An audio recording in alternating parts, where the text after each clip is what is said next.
Order, please. I'm going to call the meeting to order. This is the Standing Committee on Public Accounts. My name is Susan LeBlanc, and I am the MLA for Dartmouth North, and I'm the chair of the committee, and my pronouns are she, her. Before we begin, I'll read the committee mandate. The Public Accounts Committee is established for the purposes of reviewing the public accounts, the annual report or other report of the Auditor General, and any other financial matters respecting the public funds of the province. I will also point out to members that we have our clocks now working. So if you are wondering how much time you have for your questions, you can refer to the clock as we do when we're in the legislature. Before we begin, please make sure everyone has their phones on silent. And if there is a need to leave the building, excuse me, please exit through the doors on the Granville Street side and then gather at the Art Gallery courtyard. I'm going to ask the committee members to introduce themselves, and I'll begin with the member here. Please tell us your name, your constituency, and your pronouns. Good morning. Marco McLeod, MLA Pictou West, he, him. Good morning. Brian Wong, MLA for Waverley Fall River Beaverbank, he, him. Good morning and welcome. Tom Taggart, MLA for Colchester North, MLA Taggart or Tom? Good morning. I'm John White. I'm MLA for Glace Bay Dominion, he and him.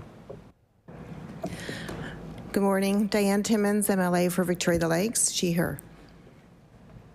Good morning. Claudia Chender, MLA for Dartmouth South, she, her. Good morning. Derek Mumbercat, MLA for Sydney Member 2, he, him. Ian Rankin, Timberley Prospect, he, him. Thank you very much. And we also have officials from the Office of the Auditor General.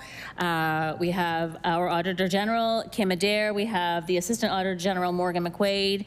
And we also have Legislative Counsel, Gordon Hebb, and Legislative Committee's Office, the Clerk, Kim Langell, and others from the Legislative Committee's Office in attendance. And on today's agenda, we have officials with us from Nova Scotia Power regarding the recent cybersecurity attack. And so without further ado, I'd like to ask our witnesses to introduce themselves with your names and pronouns, please.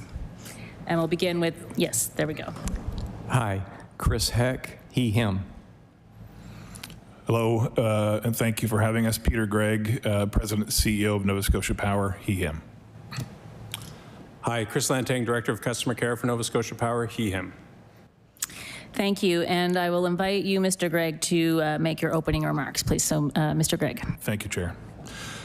So again, thank you for having us here this morning. On behalf of our entire team at Nova Scotia Power, we do appreciate the invitation to attend to today's committee meeting.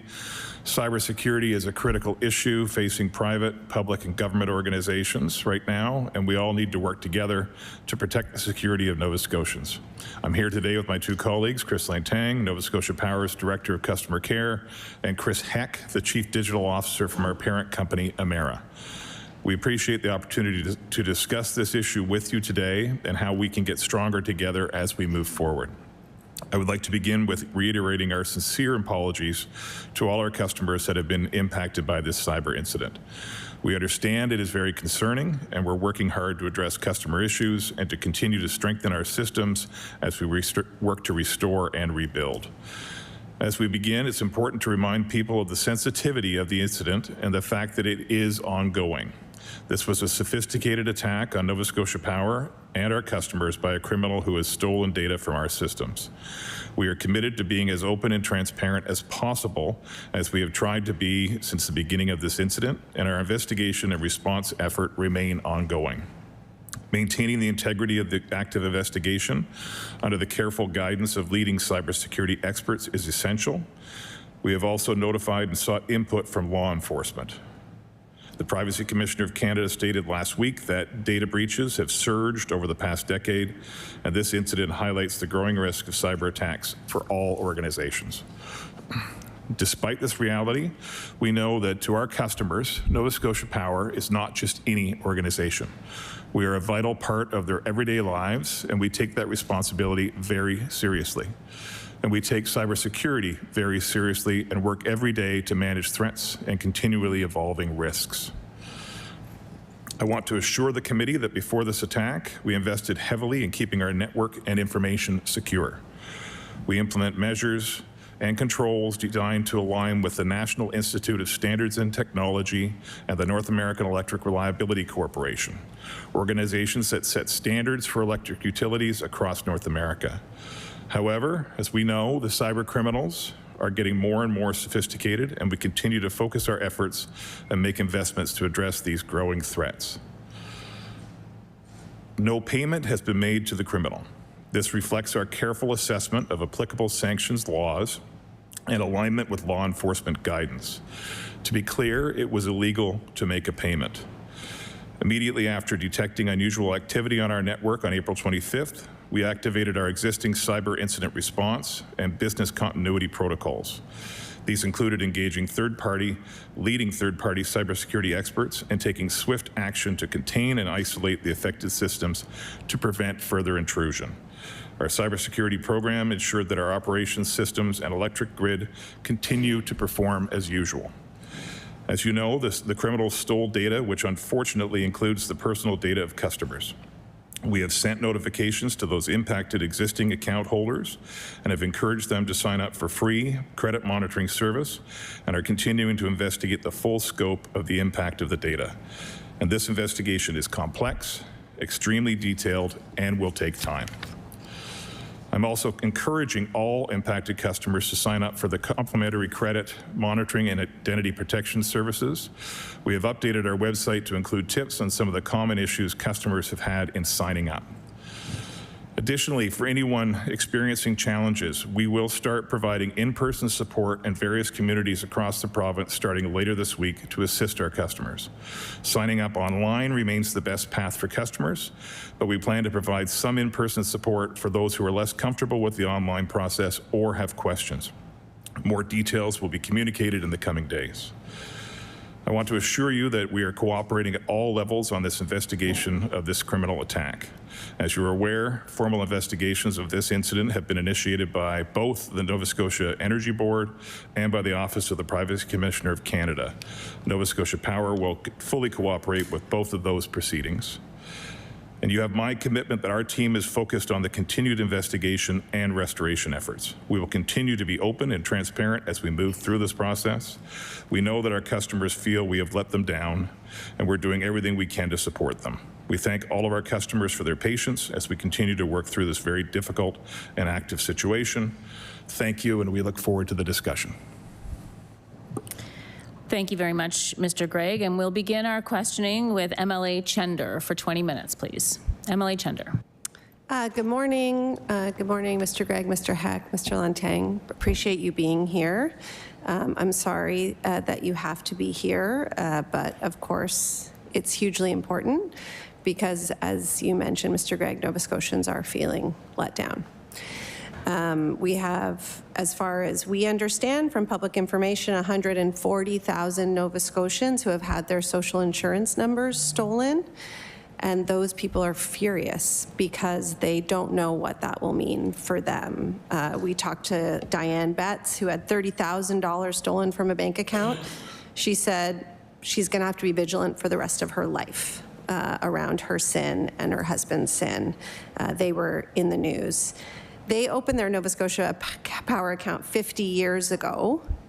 And the question that they have, and that I think all Nova Scotians have, is why were those social insurance numbers still in your system? So notwithstanding the sophistication of cyber criminals and what's happening, why is that information being held by Nova Scotia Power?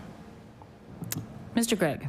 Thank you. And I may ask for some assistance from Mr. Lanteigne as well to answer that question. So thank you for the question, Ms. Chender. And we do recognize the concern of customers who are receiving this information and the customers that you reference as well. We have used social insurance numbers as a method of authentication of customers. I think the question you're getting at, well, maybe I'll give you a little background. So we have informed customers if we believe their social insurance number has been part of data that was breached, taken by criminals, and those are the letters we have sent out to our customers. Could you repeat the last part of your question, please? MLA Chender. Why was this information on file? Why were social insurance numbers of Nova Scotians being stored on your servers? Mr. Gregg. that is part of an ongoing investigation. That is a very important part of our ongoing investigation, and I don't have an answer for you today. MLA Gender. I mean, I appreciate that, but I think it's extraordinarily disappointing because we know that with stronger security protocols, Nova Scotians would be protected, but notwithstanding the protocols, people can only steal the information that's available. And I suspect, based on the information I've been hearing, I'm certainly not a cybersecurity expert, that it is not best practice to store individuals' social insurance numbers for the purposes of identification. You know, many organizations have moved away from that, with the exception of CRA. Recently, Nova Scotia Power filed for a $6.8 million cybersecurity project that would have been billed back to ratepayers, but that was about protecting operations, in my understanding. So power plants, substations, power lines. Until this breach, we didn't hear about a project around cybersecurity. We weren't hearing about an emphasis on protecting information.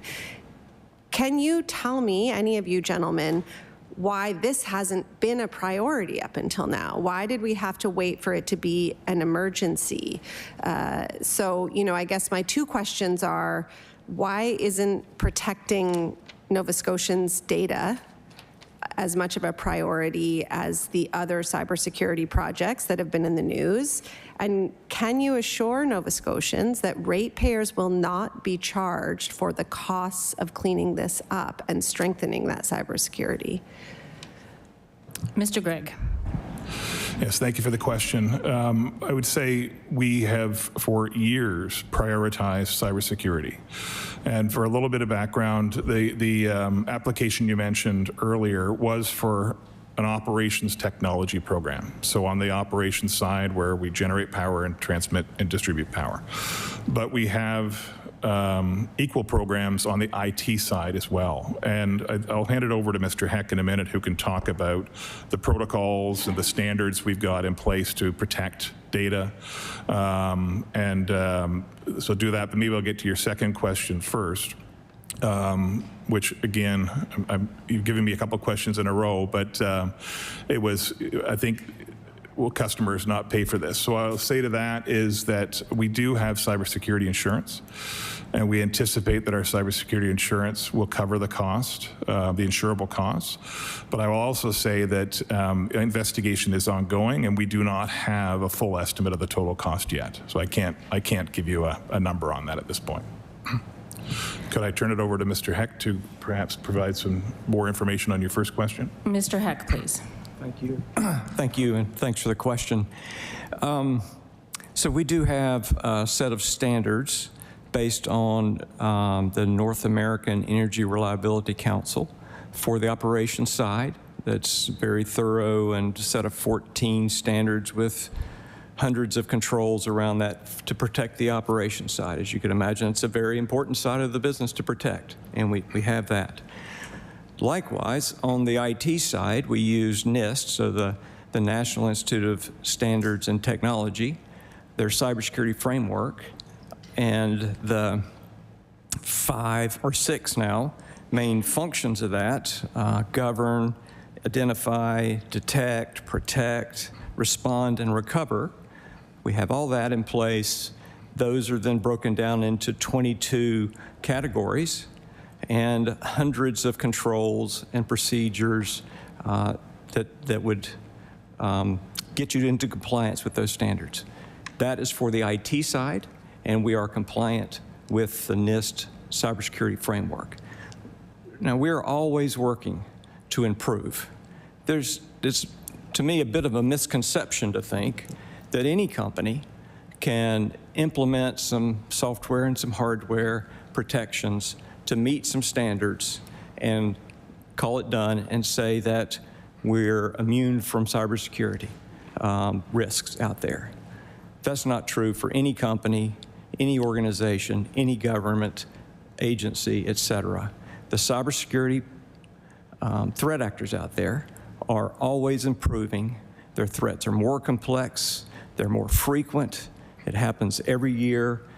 The first quarter of this year, according to Fortinet, saw a 40% increase in attacks to Canadian companies, quarter to quarter, year over year. So the threats are coming faster, and they're more complex, and it's not just Nova Scotia Power, it's not just the utility industry, it's government, it's companies across Canada, et cetera. This is a serious matter that is getting more serious all the time.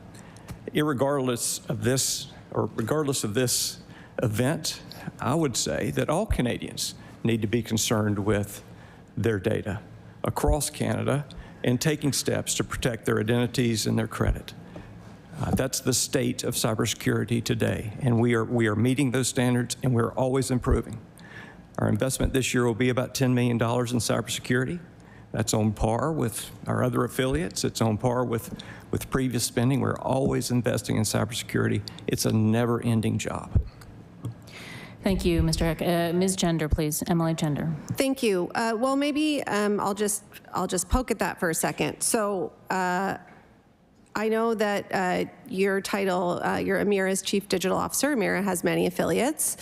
And so notwithstanding, or perhaps in light of the preponderance of those attacks, the amount of cybersecurity risk that there is it best practice, according to NIST, to retain information like social insurance numbers? Do America's American customers have social security numbers held in databases by their affiliates? And if so, why? Sorry, Mr. Heck, I need to recognize you first. Yes. Or Mr. Heck, or Do you want me to go first?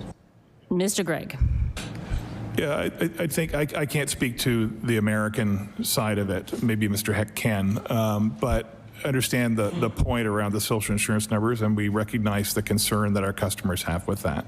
Again, that's an active part of our investigation to get to the bottom of that. And we are committed to, as we learn more information, being transparent and sharing that information as we know it. MLA Chender? I would appreciate if Mr. Heck could answer that, though, because what we're hearing is best practices, investment on par with last year, huge threats. So in light of those threats, is there a process by which Nova Scotia Power and other Emera affiliates actually look at what information they're retaining to ensure that they are protecting their customers? Mr. Heck, please. And again, I'll Sorry, pardon me. Mr. Heck. Yes, thank you. I'll again lean on Mr. Gregg's response of, when this is an ongoing investigation, we can't get into all the specifics at this time. But order, please. Sorry, Mr. Heck, I believe the question was, is it best practice in Emera's affiliates to retain social security numbers or social insurance numbers? If you could address that part of the question, that would be great. Thank you. Mr. Heck. Thank you. So after this event, we did look for any personally identifiable information in files that were not otherwise protected, and that is a practice to protect your customers' information. Again, ongoing investigation, and that is a practice for sure to protect customers' information. But to think that, well, in the U.S. it is, you are correct. We have protections against personally identifiable information being exposed, and where we have to have personally identifiable information, we have protections in place. Yes. MLA Chender. Thank you. So it sounds like this particular Canadian affiliate, which happens to be the head office, ought to think twice about collecting and retaining social insurance numbers. So my question now, given that, is will customers, we won't know what harm customers have incurred for decades maybe. I mean, if this information is in the dark web and there is an enormous opportunity for fraud, and we'll talk about the protections being put in place for that, I'm sure, as the committee goes on.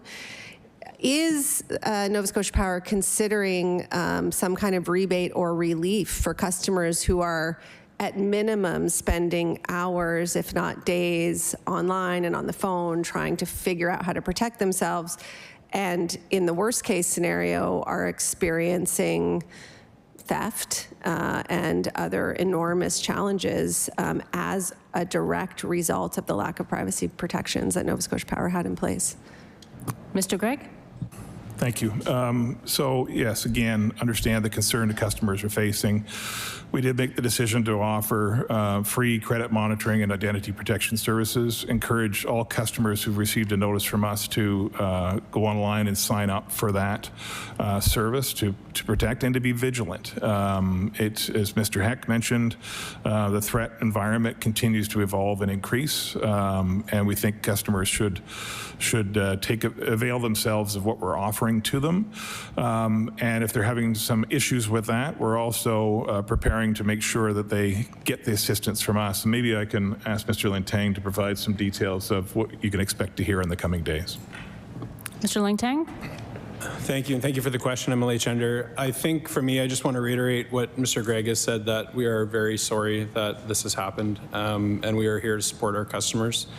When they are signing up for mytrueidentity.ca, there's been a very high level of engagement on that. Lots of customers trying to sign up.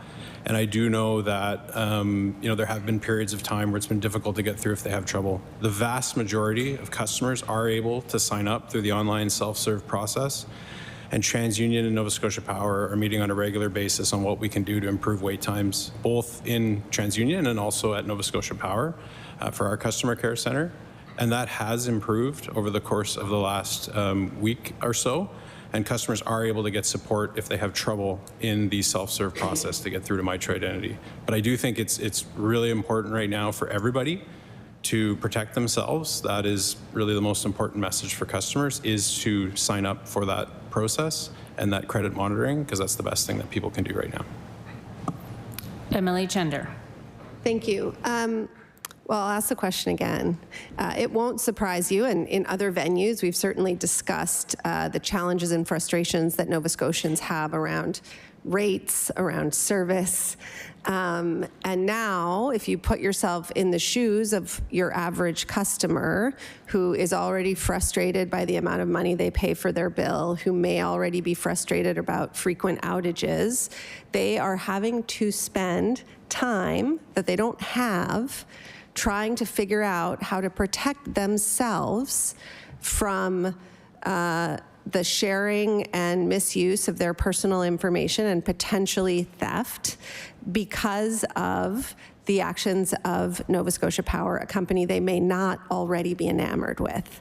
And so my question is, are you anticipating offering relief to these customers? This is not something they expect when they sign up for your service, which they do not have an option but to do, because you have a monopoly on power in this province. And now, through the actions of the company, there has been harm done to your customer base. Will they be compensated for that in any way? Mr. Gregg. Again, I would reiterate, our approach to this has been to provide free service available to our customers for identity protection and credit monitoring services. Encourage our customers, if you received a notice from us, to sign up for that. And again, reiterate, we apologize sincerely for what our customers are experiencing. We understand the disappointment, and we'll do everything we can to support our customers. MLA Chender. So it sounds like no. And so then I will go to what you are offering, which is this monitoring service. At the time of the Move It breach, which was our last large betrayal of the public trust, I would say, but this time on behalf of the government, when there was a large data breach, there were 5 years of credit monitoring offered. And my understanding is that that better aligns with best practice based on what we hear from cybersecurity experts. Why 2 years and not 5? Mr. Gregg, please. That's a very good question. So when we wanted to move as quickly as we could to get information out to our customers around the credit monitoring and identity protection services, we did consult with our experts who were advising us on this and advised that that 2 years would be sort of industry standard, industry best practice. We have heard the concerns, though, from our customer and our customers, and you're articulating them here again today. And so it is something that we are actively considering at this time. Emily Chender. And so when you say you're considering that, what will be the factors that lead to that decision? And I have to ask, because this is a question we are hearing, is cost one of them? Because one of the challenges people have is that they are concerned that there is a profit motive standing in the way of their protection. And so I'm wondering if you can clarify for Nova Scotians how you will decide whether to extend more protection for them in the way that this government did a few years ago. Mr. Gregg. So again, we'll seek the advice of experts who have more experience in this than we do around what is the appropriate level to address your issue of cost. I mentioned that we do have cybersecurity insurance. These types of costs are covered by that insurance, and so I want to assure you that cost is not a consideration that would limit our support for customers in this instance. Emily Chender with 1 minute and 30 seconds. Thank you. So just to be clear, that insurance would cover unlimited credit monitoring at your discretion? Mr. Gregg. I would need to double check on that, but I just wanted to address your question around, deciding on is 2 years an appropriate level in this instance, that the cost of that would not be a limiting factor for us adjusting our decision on that to perhaps extend it beyond 2 years. Thank you. Just so you know, Mr. Gregg, we'll follow up with things that you're saying that you'll double check on and remind you. Emily Chender. Thank you, Chair, and we will look forward to getting that information. And certainly, I think it strains logic to think about why we wouldn't extend 5 years. Certainly, it's clear that if that information is out, it could be out forever, as we heard from Diane Betts in the media. And so people are concerned. And so certainly I hope that we will hear that this will be retained. And I hope we'll hear about some other actions to be taken too. Appreciate your answering my questions. And I'll have a few more when the time returns to me. But for now, I will yield my time to the next speaker. Thank you. Thank you, Emily Chender. And I will move on to MLA Momberket, please.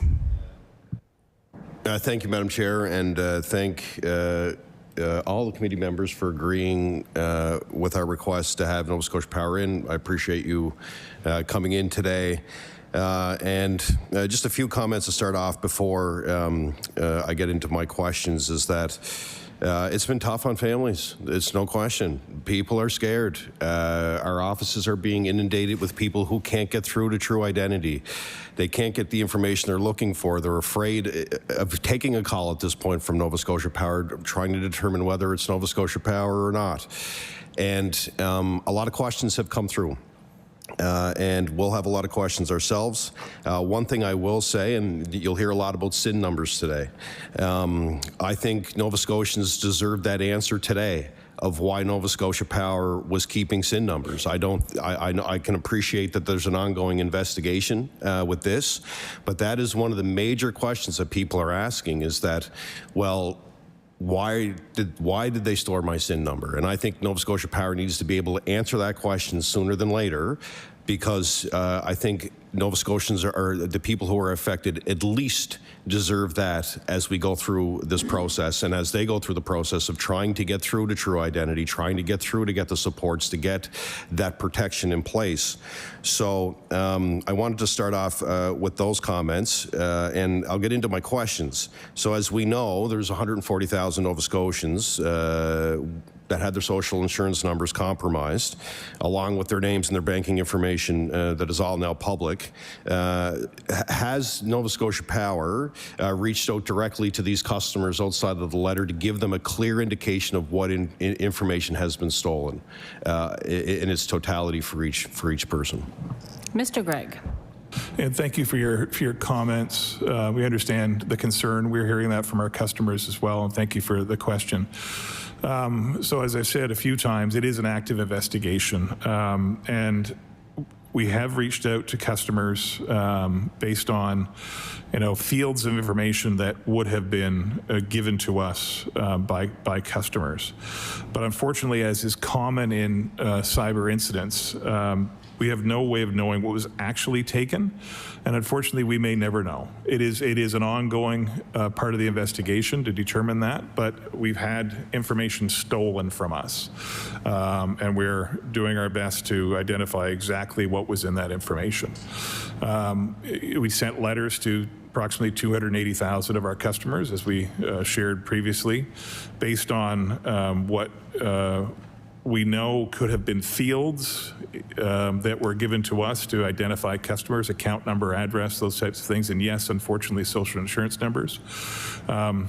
We believe that approximately half of those, or about 140,000 of our customers, may have had their social insurance numbers as part of the data breach.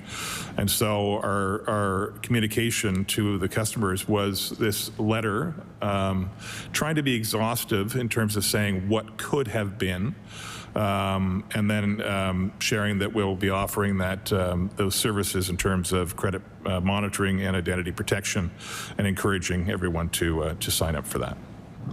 Mr. Mombercat. Thank you, Madam Chair. And it concerns me because when I hear that, that tells me, I guess, and you can answer this in the follow-up question, is are you confident in that number, that 140,000? Could it be more? Could it be less? What's that impact? Because leading into my next question, because Nova Scotians received a letter that suggests that providing a SIN was optional when they signed up for services, but many Nova Scotians said they were actually pressured to provide it, especially when setting up power meters under the threat of delays. My question is that true? Were people being asked to provide their SIN numbers when they were setting up power meters? Because this is all part of the bigger narrative around people's SIN numbers being stored, and then eventually we're in a situation where there's a cyber attack and they're stolen. But was Nova Scotia Power asking for people's SIN numbers when they were signing up for power meters and signing up for service? Mr. Lanteigne? Yeah. Thank you very much for the question. I appreciate it. So for us, and again, I know Mr. Gregg has talked about the ongoing investigation, but our process for requesting social insurance numbers is for identity verification when the customer is signing up for their power account. We will make sure that we are speaking to the right person and that we have the right person opening up electricity for a premise. The process that we are currently following is leveraging a third-party identity verification service, which basically allows customers to provide some information for us. So we do still ask, but only for the last 3 digits of the social insurance number, and that information is not retained. Again, for us, the key piece of this is just making sure that we have the right person who is signing up for electricity at a premise. Mr. MLA Mombercat. Thank you, Madam Chair. And continuing on the narrative around social insurance numbers, and you can confirm, Nova Scotia Power has indicated that they've deleted what they've had remaining on file. There was some talk about removing the social insurance numbers that were left. I've read that in the media. You can confirm that? Because that, for me, tells me that Nova Scotia Power has admitted that they probably shouldn't have been keeping that information in the first place. So can you confirm with us that folks that are currently, whether they're part of the cyber attack or not, are those SINs deleted now from the Nova Scotia Power database? Mr. Gregg. Start, and I'll ask Chris to make sure I'm getting this 100% right. It is not our practice today to store social insurance numbers. But during an active investigation, and understanding that we don't fully know what the criminals have taken now, we cannot delete files. So if there are files that had historical social insurance numbers there, and that is part of what we've notified customers about, we cannot at this time delete those files because there's an active investigation going on. But our commitment is, once the investigation is complete, to yes, delete those social insurance numbers. MLA Membercat. Thank you, and I can appreciate the ongoing investigation. Again, I'm going to pass it over to my colleague here in a few minutes. I go back to the fact that Nova Scotia Power was storing social insurance numbers that people weren't aware of. And there is an ongoing investigation due to the cyber attack, which I can appreciate, but I look at it separately when I say the internal investigation of Nova Scotia Power, and Mr. Gregg, I heard you say you didn't have an answer for why they were storing the social insurance numbers today. I think that is critical. I think that is a critical answer that Nova Scotians want of why their information was being, why that information was being stored. And you know, I can't reiterate that enough. That is one of the most we received thousands of comments when we sent the letter, the request for the meeting, and that was there's lots of questions around support when it comes to true identity. I hope everybody ramps up their services because people are panicking right now. They're going into their banks. They can't access it. It's super long delays when it comes to trying to access true identity. But I go back to the fact that there is, I see it as of course, the investigation around the cybersecurity attack, but Nova Scotia Power has to answer that question. They have to answer that question for Nova Scotians. But the thousands who are asking us today specifically to ask this question to the leadership, why was their social insurance number being stored? Why can't Nova Scotia Power answer that question?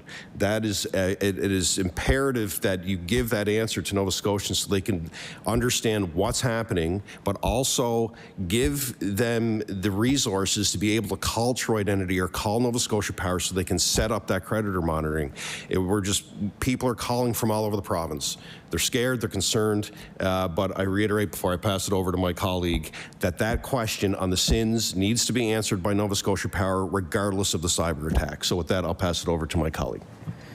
Thank you, Emily Membercat. We'll pass it on. Well, do you want an answer to that before? Okay. So, Mr. Gregg, please. Thank you very much, Madam Chair. Completely understand the concern, and I understand the desire to have that answer. I want that answer. I'm disappointed that we don't have that answer now, and I understand the concern from our customers. We are investigating. We're working with leading cybersecurity experts to get to the bottom of this. Our efforts are to get an answer to that as quickly as we can, and when we have that answer, I commit to sharing that with you and with Nova Scotians. MLA Rankin.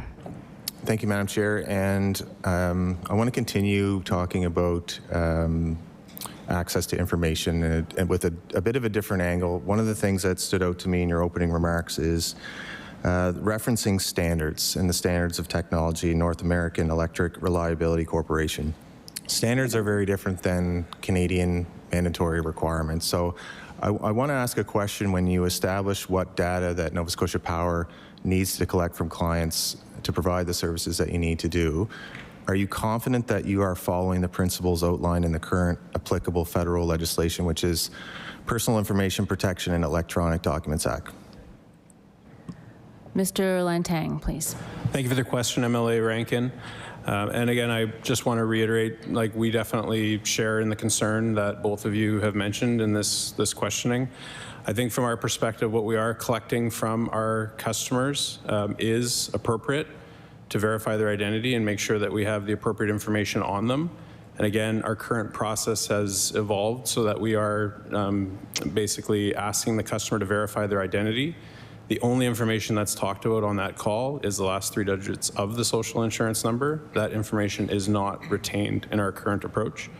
And again, going back to what Mr. Gregg has said, our investigation is looking into understanding the rest of the questions around social insurance numbers. MLA Rankin. But yet some of the information has been retained. So that's not lining up with what the practices that you're referencing are. And so Principle 4 of that act requires companies to limit the data they collect and be transparent about how they collect that information. And so I think the difference is it's okay to ask, but not to collect this kind of information.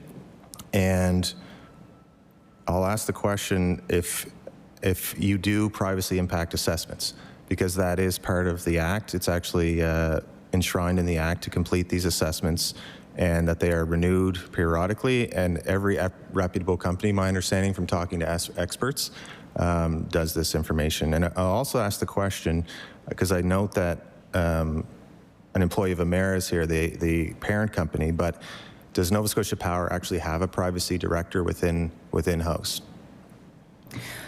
Mr. Lanteigne.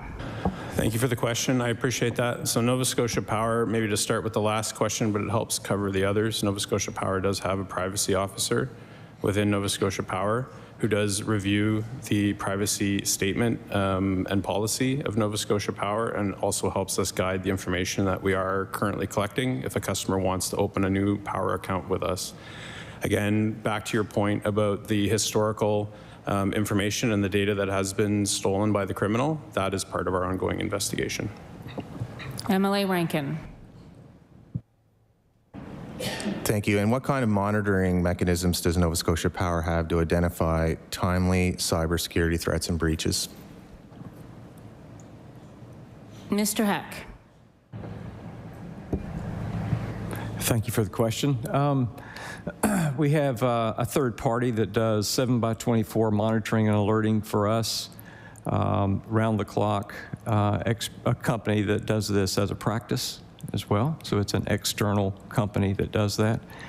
We also have an external company that helps us with our cybersecurity strategy that would incorporate all those monitoring and alert capabilities into our overall practice. Mr. Gregg.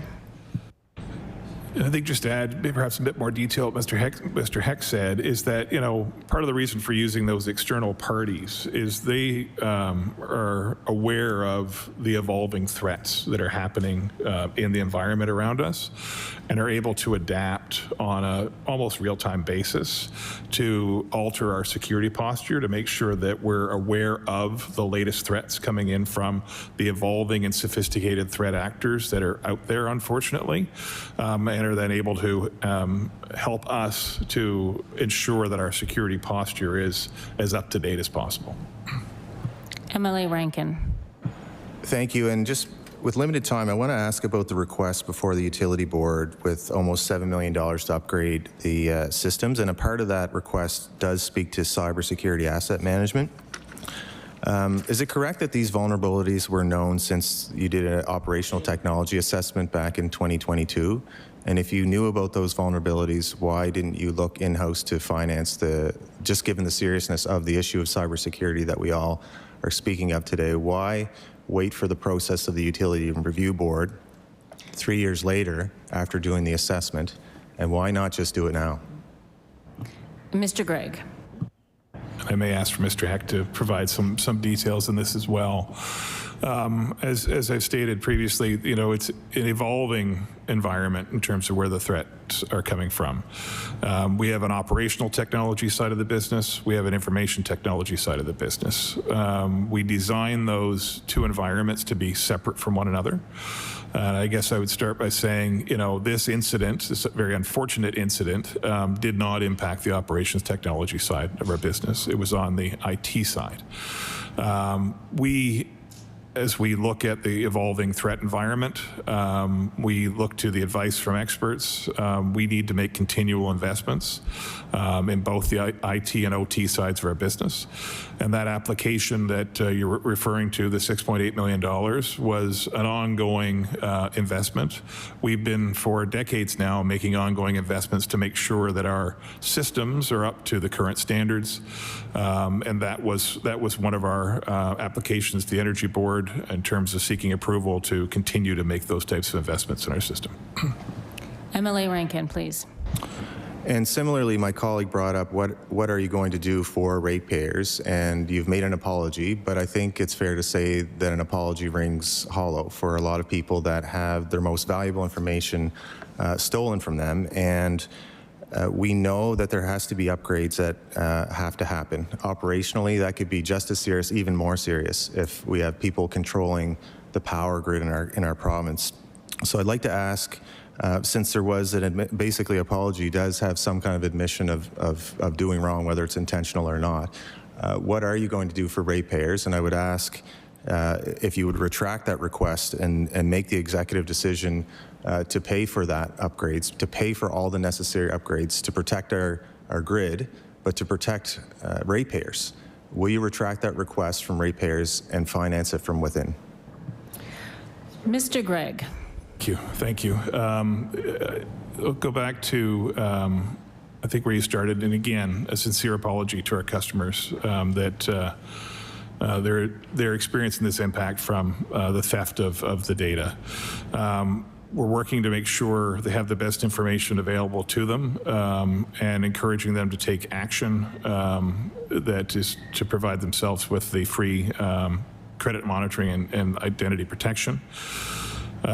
We are going to be, those who are having difficulty signing up, as I mentioned, later this week, we will be out in communities providing sort of in-person support to be able to help customers get that protection, but also to answer questions that they would have. To the last part of your question, what I would say is that, you know, there are ongoing requirements to invest in systems in a utility. Those can be on, you know, physical wires side of the business, it can be on the generation side of the business, and also can be cybersecurity investments. We are a cost of service utility, and so our obligation is to put those investments in front of the independent regulator, the Nova Scotia Energy Board, and prove that those are prudent investments on behalf of our customers, and that is the test that we are held to. MLA Rankin. Thank you, Mr. Gregg, and respectfully, ratepayers feel like they are owed something, and there has not been adequate preventative investment in cybersecurity in the system. I don't think anybody would think that there is no financial capacity within the corporation to finance the required upgrades. So I want to ask a very clear question that will Nova Scotia Power absorb any cost as a result of this breach in terms of what needs to happen and not ask the ratepayers to finance this for any more? Enough increases, just get the work done that needs to happen. Mr. Gregg, please. Yes, thank you for the question. So I've stated previously, we do have cybersecurity insurance in place. We anticipate that insurance coverage should be adequate to cover the costs of this breach. Though I'd say that it's an ongoing investigation and we don't have a full cost, but again, a full estimate of the cost, but we do anticipate that our insurance should cover the cost of this breach. MLA Rankin with 22 seconds. And again, we need to see some significant investment. There was an admission of wrongdoing, there was an apology, but no commitment for restitution to these beyond the things that you would expect from any bank or anything else. So I would put the request again to the executive to make the decision. They do not have to go to the Utility and Review Board. They can finance the necessary upgrades. Order, please. We will move on to MLA Timmins, please. Thank you. Thank you very much for coming here today. I realize that you have been violated just as well as the residents across Nova Scotia, but there is a responsibility for the company to take care of the residents. And I'm here on behalf of my residents in Victoria Lakes as well as across Nova Scotia. And there's a lot of worry, there's a lot of concerns. And we have seniors that are in our community that had been a customer for Nova Scotia Power for a long time, well before technology based. We had the regular, sites that were located in our community that you can go in and pay your power bill, and they felt secure because they had that individual face that they're looking at, a neighbor, a friend that they trusted. Of course, with technology and the revolution over the years, it's changed quite a bit. I'm now the face that in the community that they're coming to for these answers. And I feel that I'm not comfortable enough to provide those answers for them. I did not receive a letter, but many people have. And some of them that had come forward basically pay their accounts through the bank. They're not involved. So what I'm trying to get some answers for is, was the breach on the online system, online payment system? Was it, was it within the company itself and why the information was held there? But these individuals were paying through the banking system, and they want to be reassured that they're safe in doing that and continuing to do that. Would you have necessarily had their SIN numbers as well? Now the website is saying 550,000 customers have been infected. So that's a big increase from the 200,000 at the beginning.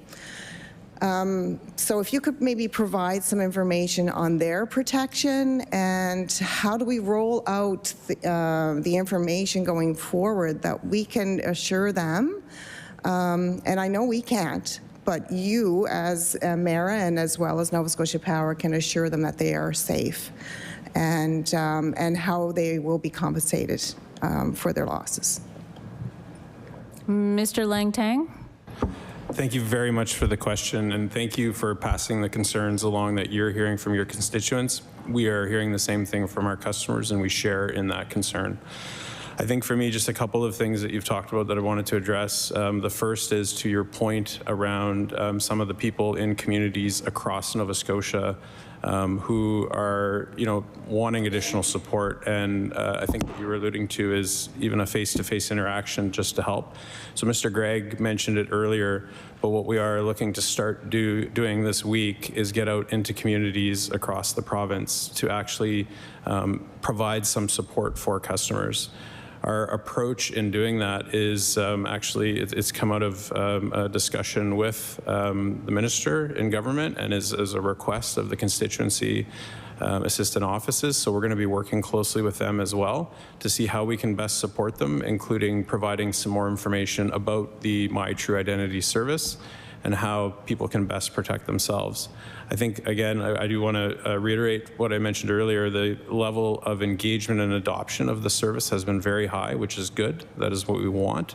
We want Nova Scotians protecting themselves, and I think it's really important that they continue to do so. But again, we do recognize that there are some who are not comfortable or able to sign up online, and we can help work with them because there are ways that customers can protect themselves beyond My True Identity.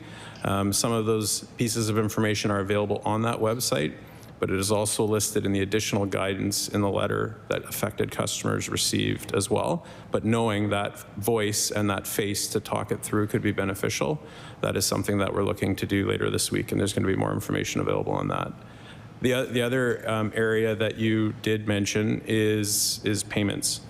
And, can customers count on their payments that they made coming through? If a payment has been made towards a customer's account through their bank, for example, all of those payments will be applied to the customer's account. They do not have to worry about that.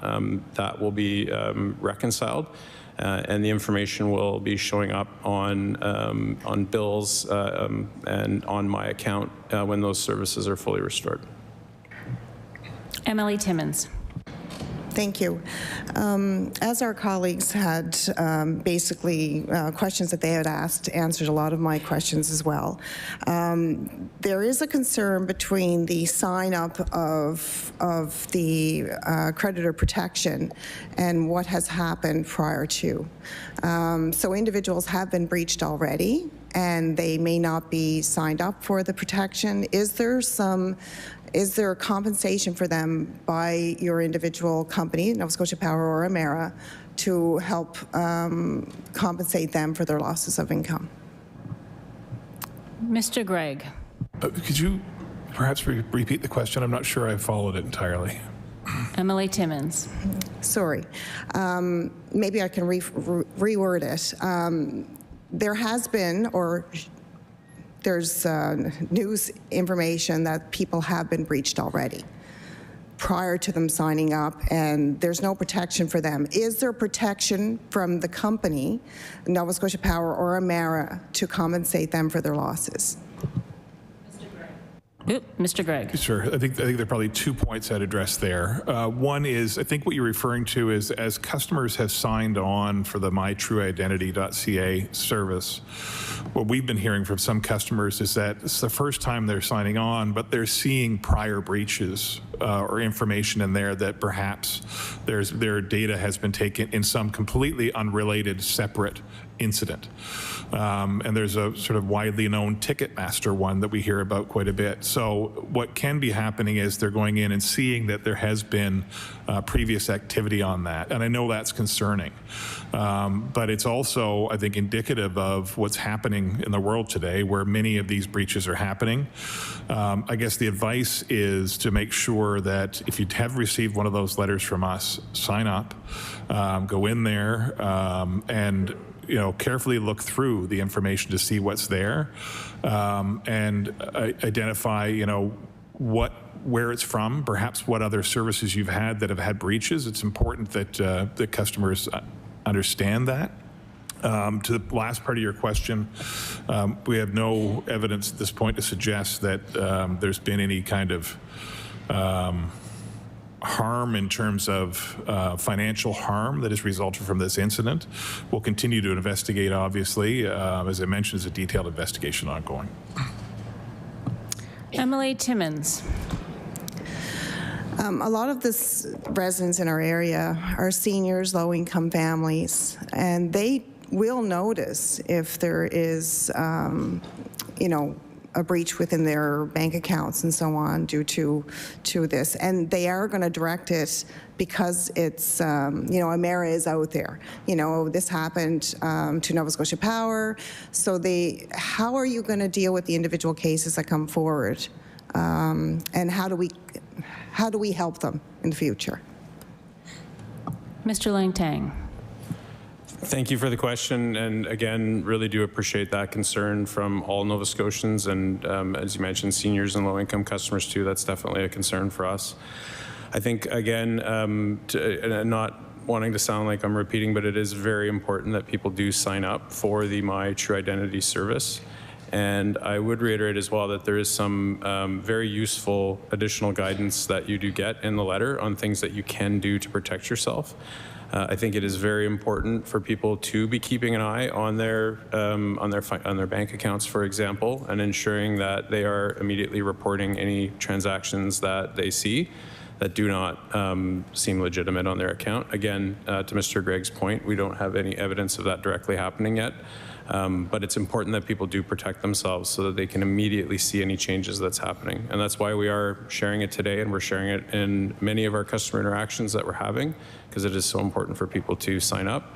I think as well, it's really important to note that we're mindful. We've done a lot of work at Nova Scotia Power in the last couple of years supporting low-income customers. That is really important to us. And I just want to say that as we're working through this, we don't want anyone worrying about service disruptions. We know, to Peter's opening statement, that billing has been paused to this point. People don't have to worry about that. We're going to do everything we can to support them. We're not going to be charging any late fees. We're going to allow customers to enter into payment arrangements as well. If they do get a bill and they need some support, because there's been some time since a bill has been issued. So we're going to do everything we can to support those low-income customers. And again, I think the best thing that they can do is reference the letter, sign up for My True Identity. If they want someone to talk to in communities across the province, they can look to the areas that we're going to be going. And of course, they can call us at our customer care team, and we'll do everything we can to support them. MLA Timmins. Thank you. My colleagues, I'm going to pass it on to my colleague. He has some questions as well. I call on MLA White, please. Thank you, Chair. I don't want to hear that you're sorry. I don't want to hear that in my questions. I don't want to hear his response. You've spent millions of dollars in safety, you say. I think it's on the grid side. I think that's what you're more concerned about, because that's where your money comes from. I'm here to represent the ratepayer. You had a review. MLA Rankin brought out that there was a review in 2022. We asked questions on that. So I have to ask. I agree that no one, Mr. Heck, you've indicated that no one is immune to a cyber attack. We get that. But nowhere does that remove you from responsibility to do your job. Your job is digital officer, chief digital officer, and yet you can't tell us why social insurance numbers have been stored for 50 years? I'll give you a moment to indicate that or give us an answer. Go ahead. You're not on trial, but I'm giving you a chance to talk to the public. Mr. Heck, please.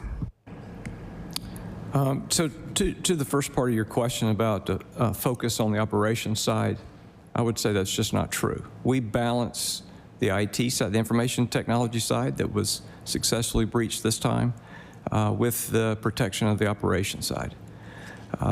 So there is focus on both sides.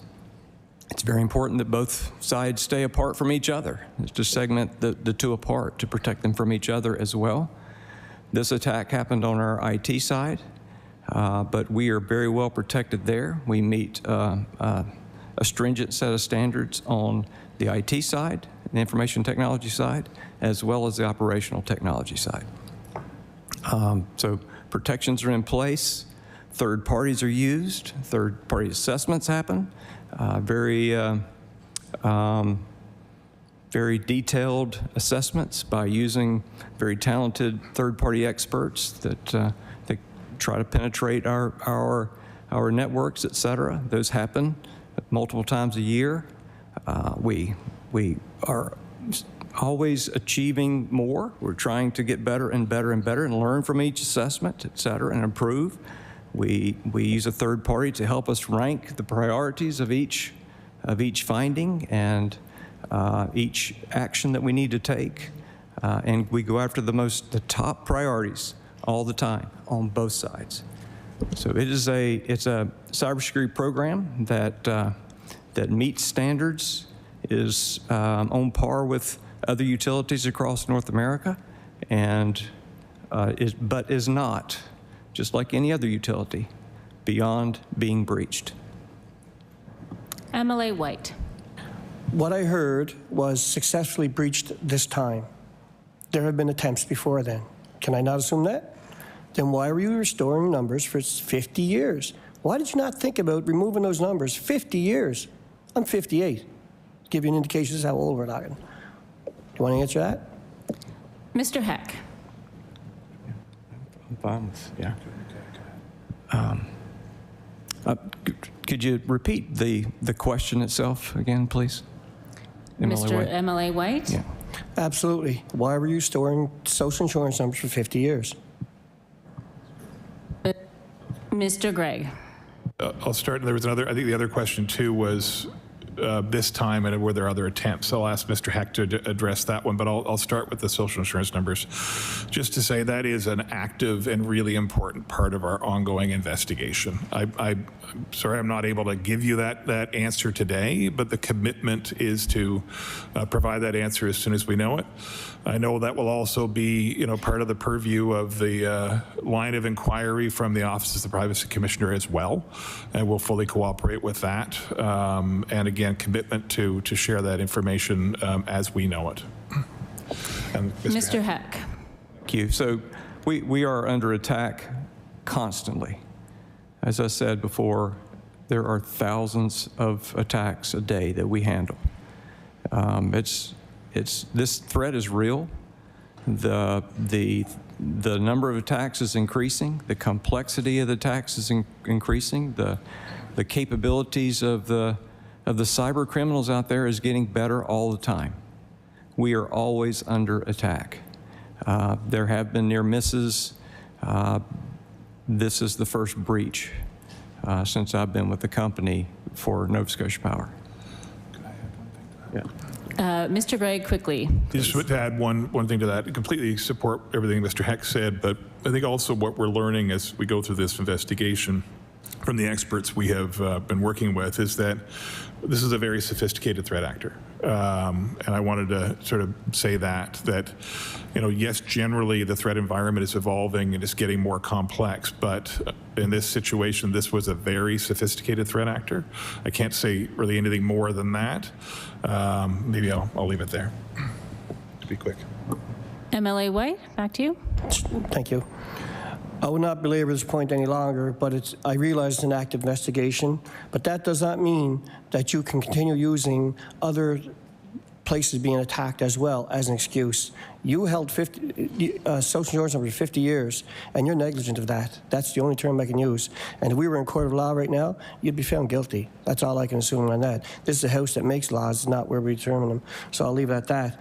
Mr. Gregg, earlier today, twice now, and on a previous interview with Information Morning, you indicated that insurance is expected to cover the cost. And you did not at any time, when Emily Rankin asked the question, if you're going back to the ratepayers. So I want to give you the opportunity right now, and I wish I had more time, but are you planning on going back to the ratepayers to cover this cost if the insurance does not cover the complete cost of the attack? Mr. Gregg. We do not have an estimate of the full cost of restoration at this point, and that is an ongoing part of our investigation. As I said previously, we do anticipate that our insurance will cover insurable costs on this, and I think that's probably all I can say at this point until we know more. Our anticipation is that insurance will cover that. I'll perhaps leave it there. MLA White. I'll give you this, Mr. Gregg. It's right on cue with the same speaking point over and over again. You have not said yet if the ratepayers are paying. I'll just leave it at this before I pass it on. Nova Scotia Power is not the victim. The ratepayer is. And Mr. White, who are you passing it on to? MLA Taggart, please. Thank you, Chair, and I don't have much time here, but I really, I don't want to keep repeating myself, but this whole business of retaining those SIN numbers, after having said that you get attacked thousands of times a day, and I got to say that anybody that continued to hold the most valuable piece of information that I as a consumer could have, to continue to hold it with no need for it, knowing the consequences, somebody's dropped the ball, and I believe somebody's negligence. But I'll leave it at that. So with respect to questions about compensation, most of the time people have been, asking about compensation, and I'm more concerned about what you're doing for me now, or for my residents now, And so this whole thing happened at least back as far as April 28th, I think. And here we are sitting here today, and you're talking about, well, what we're going to do this week. We're going to get some people in this week, and we're going to fill some offices, and we're going to try and answer those questions. Like, do you have any idea, really have any idea, how the angst and the stress that people are being put under? Now, I understand there's lots of stress on you folks too, but you guys dropped the ball here, okay? Simple as that. I know it was a cyber attack, but you dropped the ball. And so, you got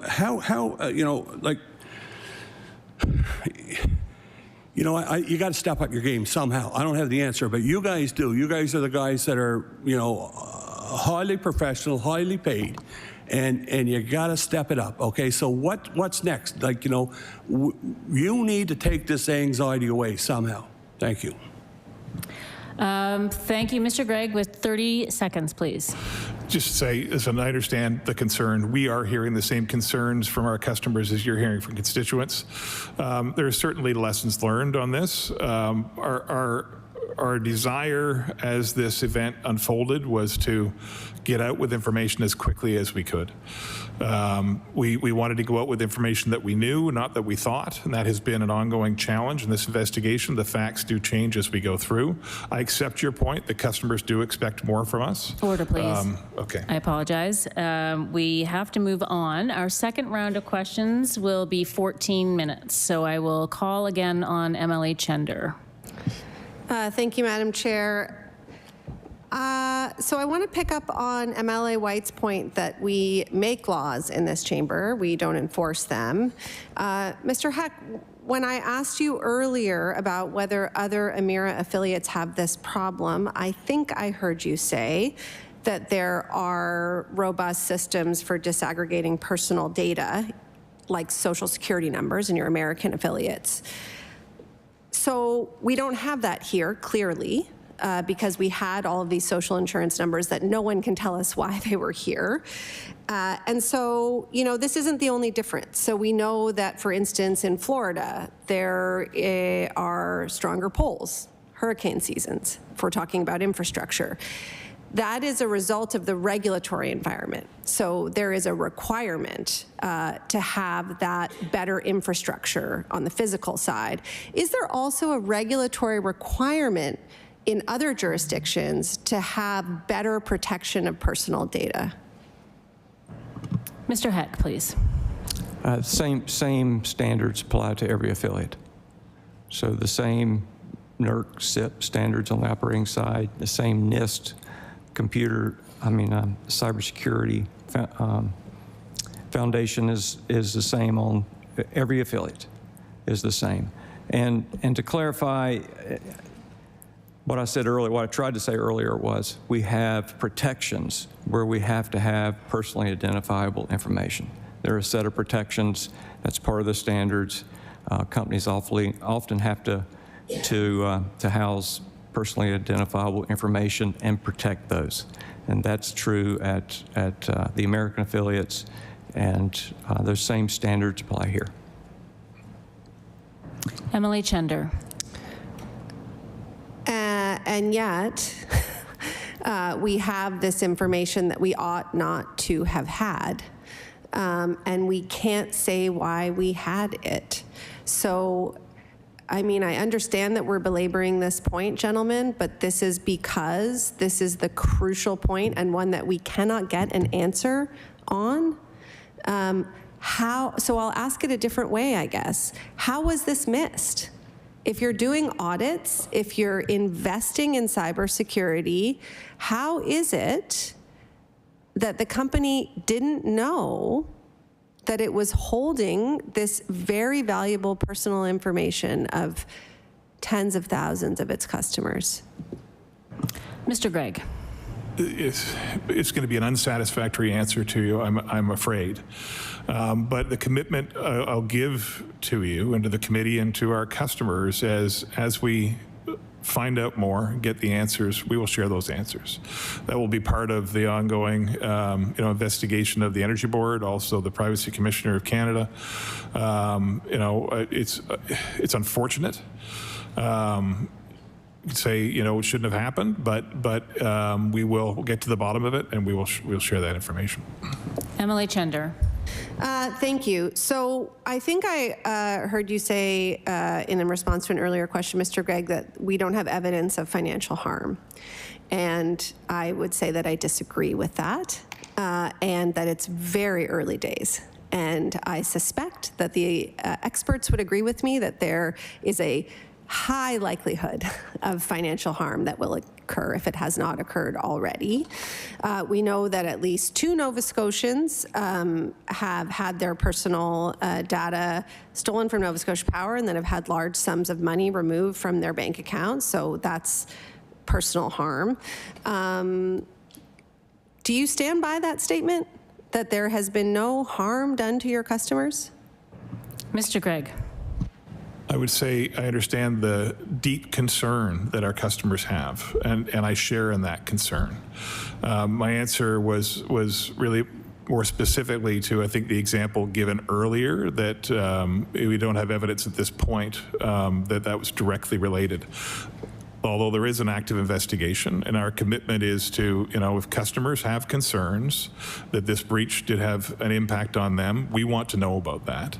And we'll work with our customers to get to the bottom of that, understand the factors and the details, and then move forward from there. Emily Chender. Thank you. So my understanding is that the company didn't know that social insurance numbers were being stored in some cases. But also in your opening statement, you mentioned that, this harm was discovered April 25th, I think. But news reports have also indicated that the actual breach occurred 37 days earlier, give or take. How did it take that long to discover a breach? That's over a month. Mr. Gregg. I'll start, and then I'll hand over to Mr. Heck for more detail on that. But just to get the dates, you're right. We identified unusual activity on our systems on the morning of April 25th. But as the investigation unfolded in the initial days, we were able to determine that the egress or access into our systems occurred at a previous point in time. I believe what we said was March 19th was the date we discovered. And then, Chris, maybe you can provide more detail on that. Mr. Heck, please. Thank you. So March 19th is the right date for the initial entry, as we've done, as our third-party expert that's helping us with this has done forensics. And then the threat actor then laid low. And it's really not uncommon for weeks to go by with very little activity and no detection. It's really part of the malware game out there, that they can take over a device and not be detected if they don't start doing anything. So. MLA Chender?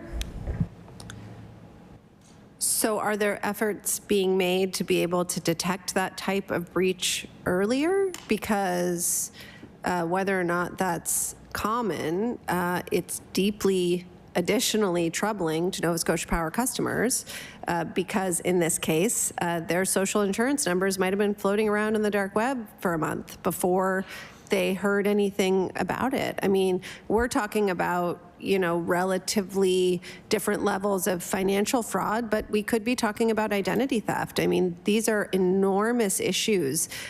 Should people be concerned that were this to happen again, it could again take 37 days for the company to even be aware of the breach? Mr. Gregg?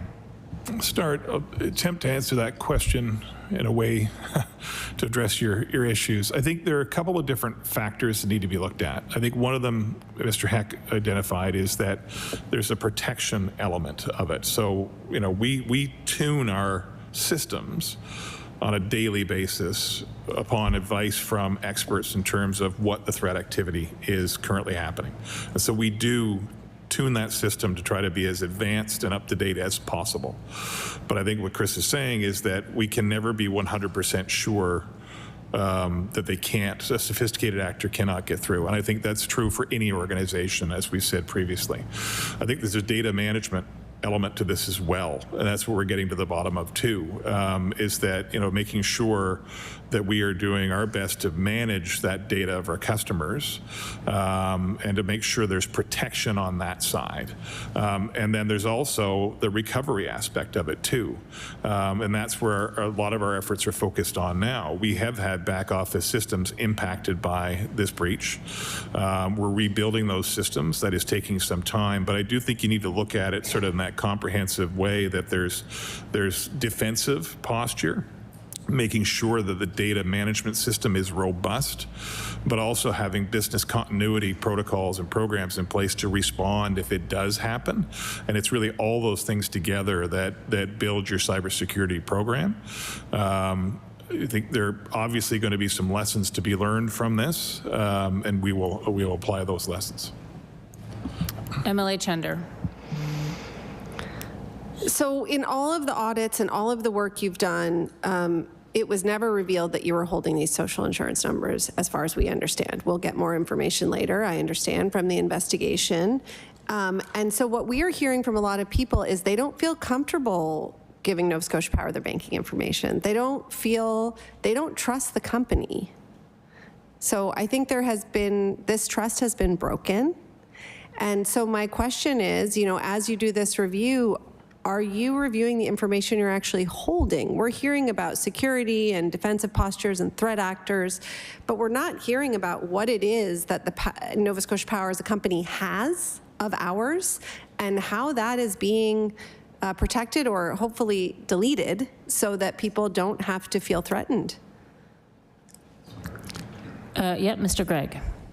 Thank you, Ms. Chandler. I'll start and then I'll hand it over to Mr. Lanteigne. And now I've forgotten the first part of your question. So maybe, Chris, do you answer the second part in terms of what we're doing to protect information at this point? Oh, no, it's the trust piece. That's what I wanted to address. And I understand the concerns that you're expressing on behalf of Nova Scotians and our customers. That, you know, when incidents like this happen, we understand the concern, as I've stated previously, and I understand that there will be an impact on the trust of our company. I am deeply sorry for that. We will do everything we can to rebuild that trust and confidence in our company. It's extremely important to us to have that because, as I said in my opening statement, you know, we are in a part of everybody's daily lives in Nova Scotia. It is important that our customers, that Nova Scotians trust us. And I know that we have some work to do to rebuild that trust.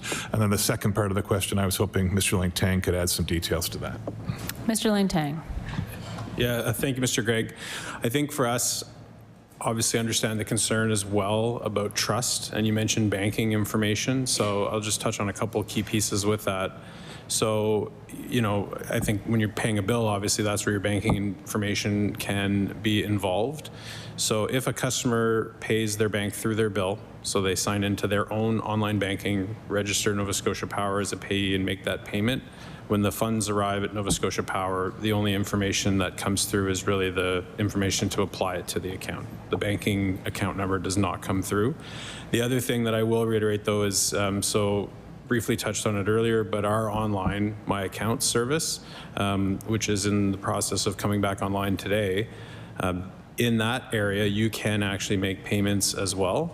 And as Mr. Heck and Mr. Gregg have talked about, we've had leading third-party cybersecurity experts ensuring that as systems become available to customers, they are safe and secure, because we know that is important to our customers. But again, you know, one of the most popular ways to pay your bill prior to this, and I suspect it will be the most popular moving forward, is to pay it through your bank, which does limit the information that comes to us. So that's what we would recommend. MLA Chender. Thanks. Well, I'll just conclude by pointing out what you said in your answer, which is that in the online system, you can provide your banking information to the company. And so certainly we will hope that that information is protected and maybe advise people not to do that for now and to do it via online banking. But I guess I'll end with this. I asked about compensation or relief for customers. This is a question we're getting. We're going to continue to get it. We know that people haven't been able to pay their bill for a period of time, and Mr. Lanteigne, you spoke to that. Can you ensure your clients, which is all Nova Scotians pretty much, that they will not be financially penalized for taking extra time to pay this bill, for figuring out what to do? You know, it has been weeks and weeks and weeks, and now the company will be going into communities. We're hearing it may take some time for people to feel comfortable paying that bill.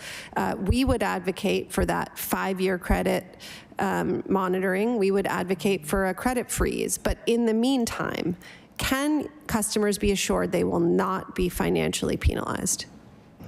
Mr. Lanteigne with 15 seconds. Thank you for the question.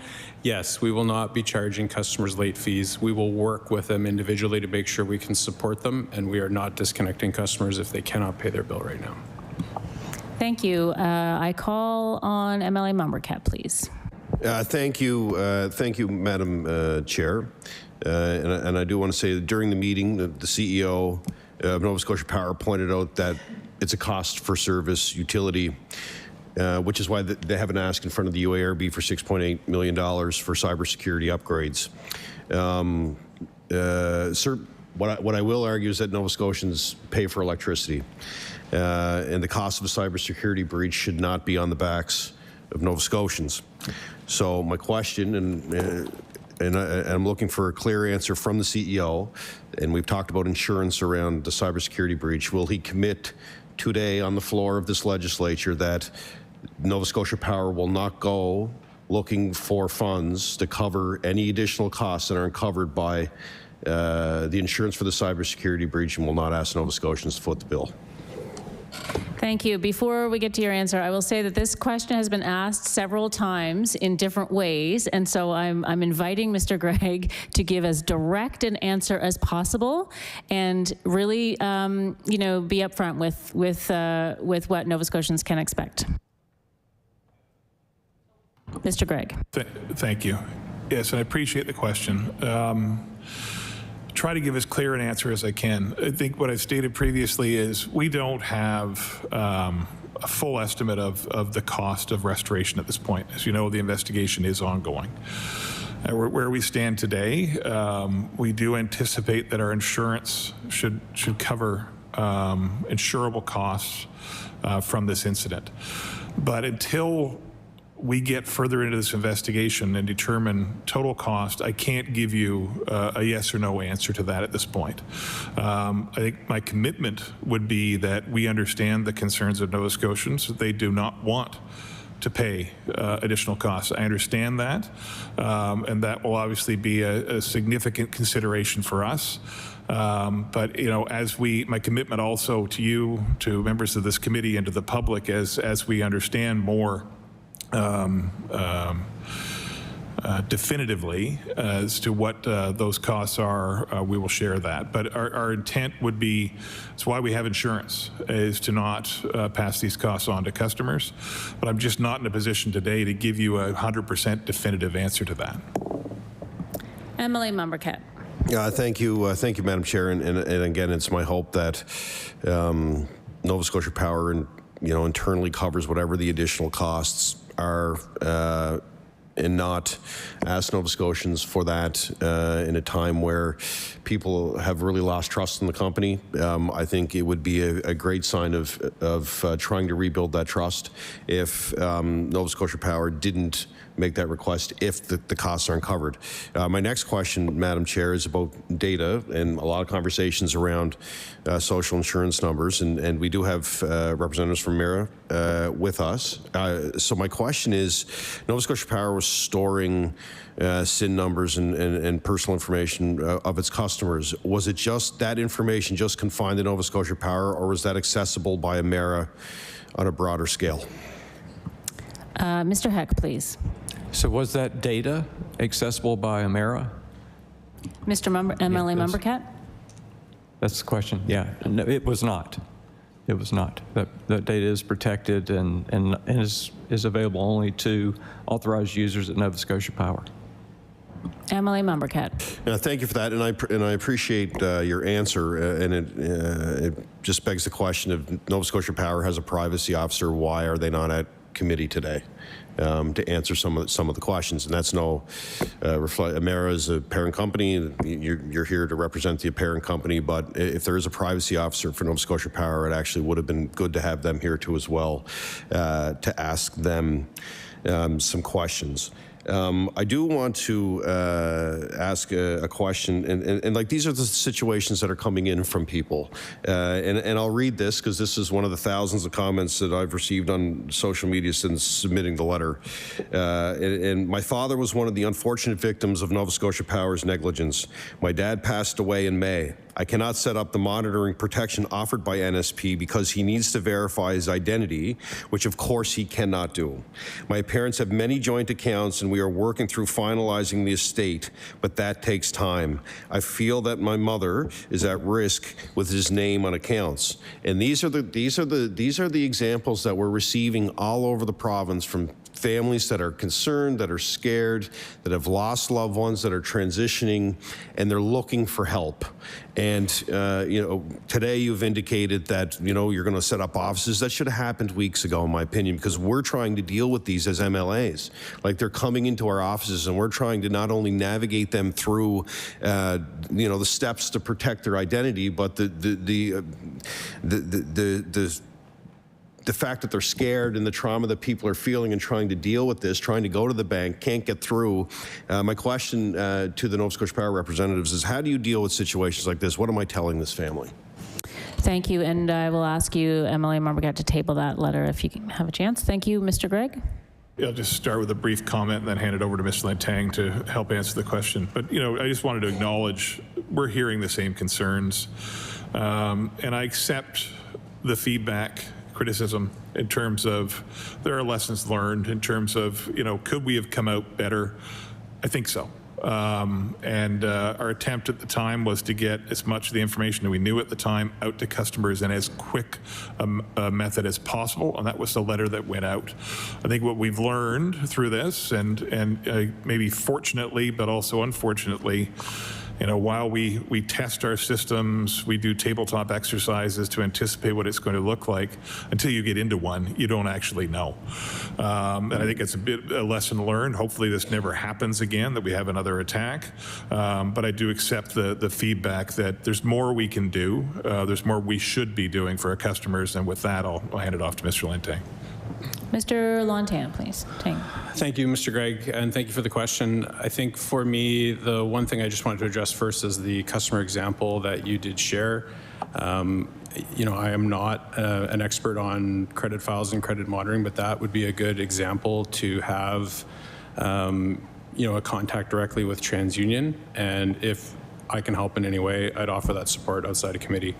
I think the second thing I think is important too is to address your point around the, just the time it's taking us to get out in communities and address customers who are concerned. So I wanted to talk a little bit about that and what we've been doing since April 25th.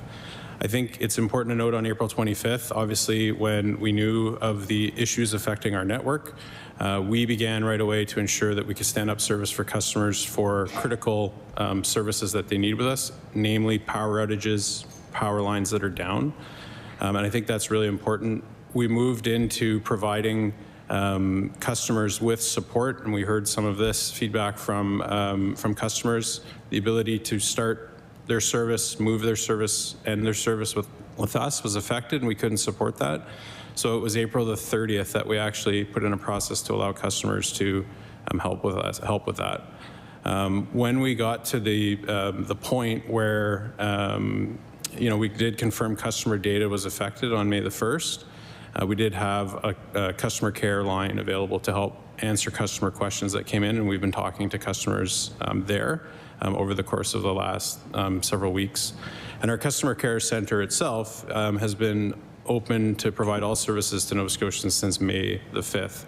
And I think the reason why it's important that I talk about this is as this work was happening and the investigation was working on confirming that letters would be mailed to customers, our approach was obviously to ensure that we had the right information so that we could send those letters out. And as those letters started to land, and it was probably in mailboxes after the delivery time around May 22nd, May 23rd, that is where customers started to sign up to mytrueidentity.ca. And again, the engagement on that has been very high. The adoption rate of it has been very high. And that has been our focus, is to help support customers through that, to work with TransUnion so that we can both address feedback on how we can better support our customers. So we've moved to a point now where, again, we take the feedback and we acknowledge that it would have been ideal if we could have done this a couple of weeks earlier, but we're now able to transition to helping support customers in person. MLA Member Cat. Thank you, Madam Speaker. And I guess my question, I'll go into my last, maybe a quick answer on this one as we get to the end of my time. So you indicated that the breach happened approximately a month previous to you knowing, and letters went out. When did you notify the government of the breach, or when there was any kind of activity that seemed concerning for you on the server? Mr. Gregg. My recollection of that was pretty immediately. And we also identified the Energy Board that we were, so within the first day, obviously you're trying to determine exactly what is going on in the system when you see those activities, and our IT teams would have been digging in to get the best information possible. But we moved to notify government and Energy Board. I'm trying to go from memory, but it was very quick within that first day. MLA Member Cat. Was it before letters went out to residents that you notified the government? Oh, Mr. Gregg, please. Yeah, let me come back to you on that. I just want to make sure I look at the sequence. It's not exactly clear in my head exactly, but we were trying to move as quickly to let people know as quickly as possible. So we can follow up with that. Thank you. Mr. Member Cat. Yeah, thank you. And that's an important piece of information. Just generally my previous experience as Energy Minister, anytime there was a situation, Nova Scotia Power reached out to the department. So I think that's an important piece of information in this process, that just when the government was notified, was it before letters went out, and what response? Did you receive any response from the government when you notified them, or how did they respond? Mr. Gregg. Yeah, I think you will have seen a letter that came from Minister Boudreau asking a number of questions from us, but there have been a number of conversations just in terms of us providing updates in terms of what we know, and those will continue. Emily Mombercat. Yeah, thank you. So again, yeah, I guess my question, I'll try to stay on this topic very quickly before I give some closing comments, but again, I think that's important. So you received, well, you found out there was a cyber attack. You made decisions to send letters to of course, impacted customers. I'm just trying to figure out that timeline of when you notified the government, whether it was the Premier's office or the Department of Energy and the Energy Board. Did that happen before you sent letters out? So, like, when did they actually find out? Do you have like a specific date or close date of when you actually told the government of when it took place? Mr. Gregg. We do, but let me come back with the specific timeline on that. Emily Mombercat. Thank you, Madam Speaker.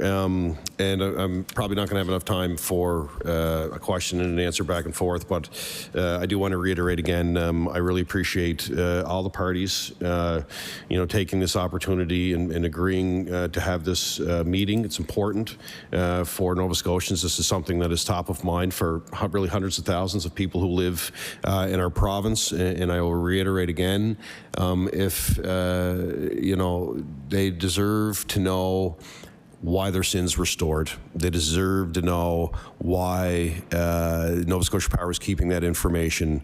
I think Nova Scotia Power really needs to answer that as quickly as possible for people. I think that is going to be one of the foundations of trying to get to the bottom of this for a lot of people who are scared and concerned and are trying to deal with signing up for the protection and trying to really understand if their information has been compromised or not. So again, I would reiterate my final comments. Nova Scotia Power needs to answer that question for Nova Scotians, why they were keeping their SIN numbers. Thank you, Madam Chair.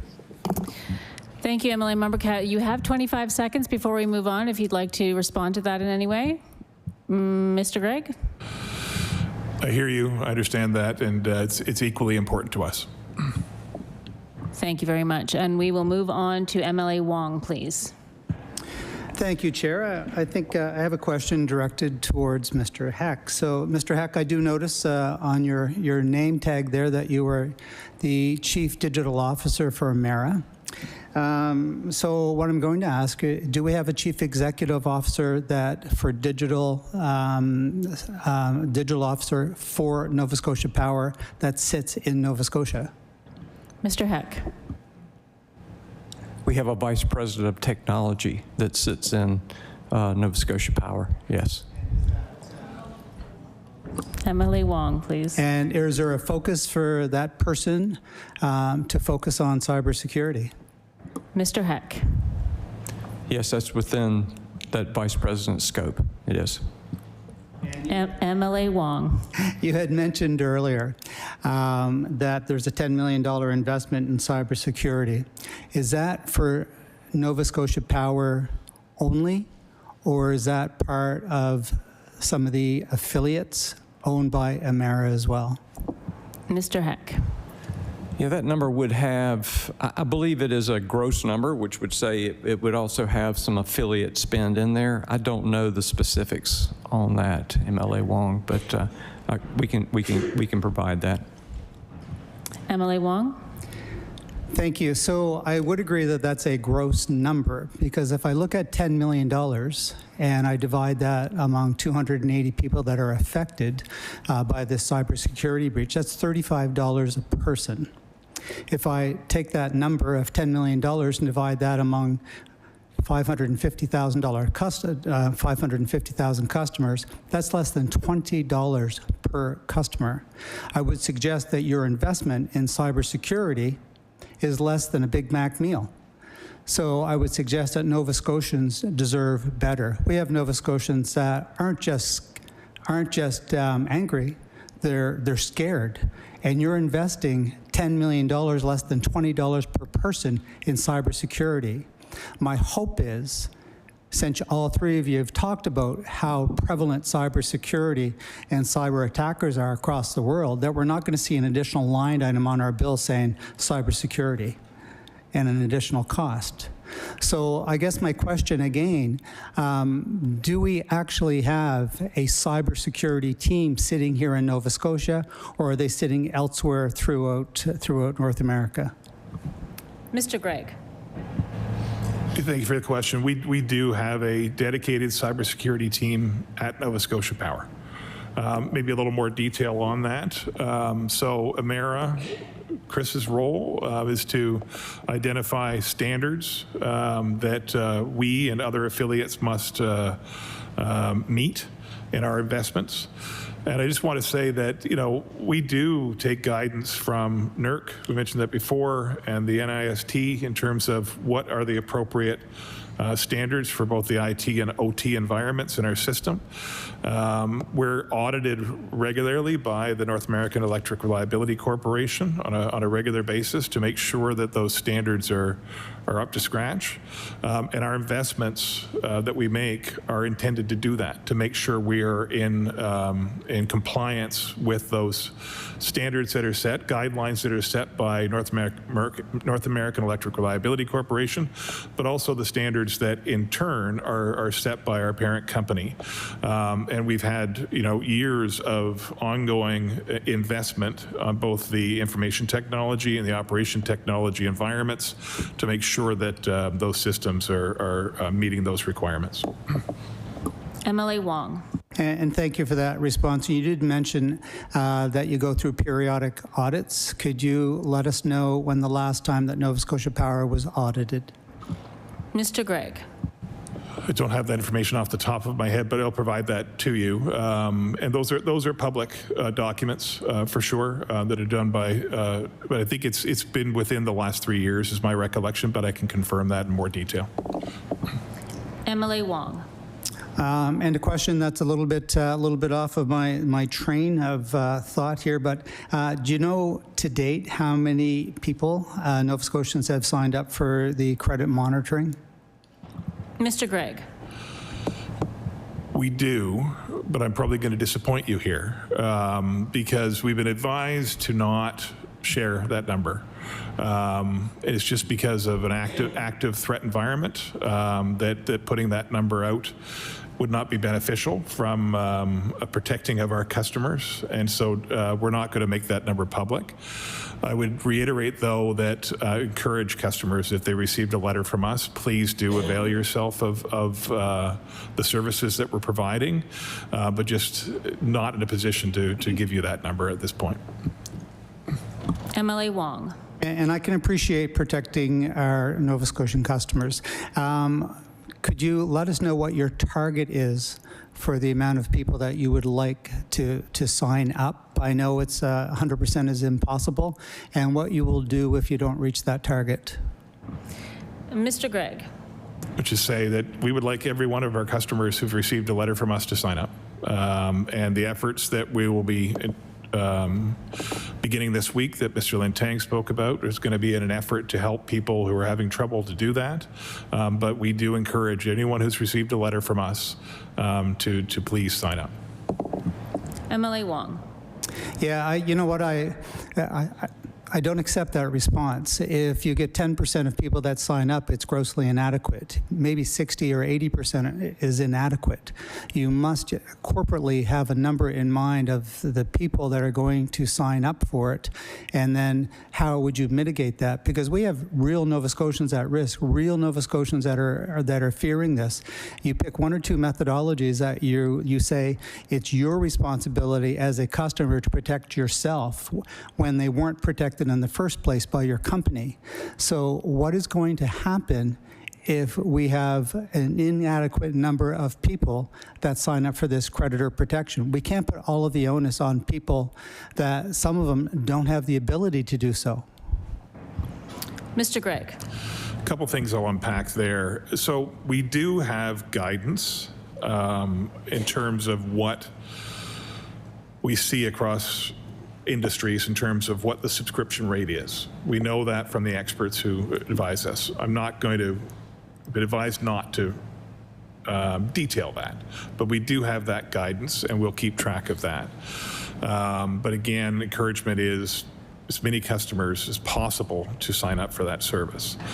Back to the last part, as I think you were getting at, is that, yes, the onus has been on customers to do that. And the reason being is that to protect their data as they sign up for credit monitoring and identity protection, that is their own private data that is being accessed there. And so our commitment is to assist customers as much as we can in that regard, but also make sure that we're doing everything we can to protect their data going forward as well. So there's a requirement that, when TransUnion does that, you need to identify that it is you, and there's some personal information that only you would know that allows you to access that service.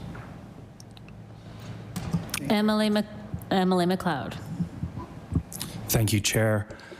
The members here, we all represent Nova Scotians, and that includes ratepayers, as well as Nova Scotia Power employees, current employees and former employees. Now, this latter group may have more information stored in your system, perhaps having to do with payroll. Have those folks been affected by this data breach? Mr. Gregg. Yes. Is the short answer, and we are asking our employees to sign up for the same services as our customers. Is that, we do have information to suggest that employee information was part of what was stolen from our systems. And again, we've given the same advice as we're giving to our customers, to our employees, to sign up for the services. Emily McLeod. Thank you. So they will receive the exact same advice and 2 years through TransUnion, even though perhaps they may have more personal data in your system? Mr. Gregg? That is correct. They're getting the same advice and the same services as we're offering to customers. Emily McLeod. Thank you. Disaster recovery plan. So that's a pre-planned or structured approach to get back to normal operations after an incident. Could be loss of asset, could be a data breach. Did you guys have a plan for this scenario? Mr. Gregg. The short answer of that is yes. I'll ask Mr. Heck to perhaps add some more details to that. But yes, we continually plan for this type of response. We have business continuity plans. We have disaster recovery plans in place. We do have a regular cadence of doing tabletop exercises with our employees responsible for these areas on both the operations technology side of the business and the information technology side of the business. We're aided in those efforts by experts that we employ to put us through our paces to make sure we're thinking the best we can around protection, defense, and response. And so, yes, I can confirm, and Mr. Heck, if you've got more to add to that. Mr. Heck, please. Only thing I would add, Mr. Gregg, is that we have an incident response plan as well as a business continuity plan, a disaster recovery plan that would involve legal, communications, technology, and have external experts, particularly on the cybersecurity side, on retainer that do this for a living. And that's the experts that we hired immediately. So the first day they were on the scene and helping with the event and continue to be involved in the investigation. Emily McLeod.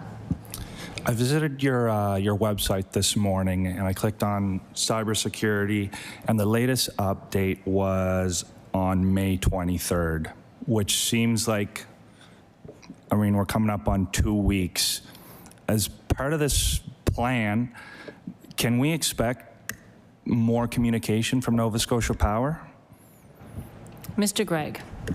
Yes, absolutely.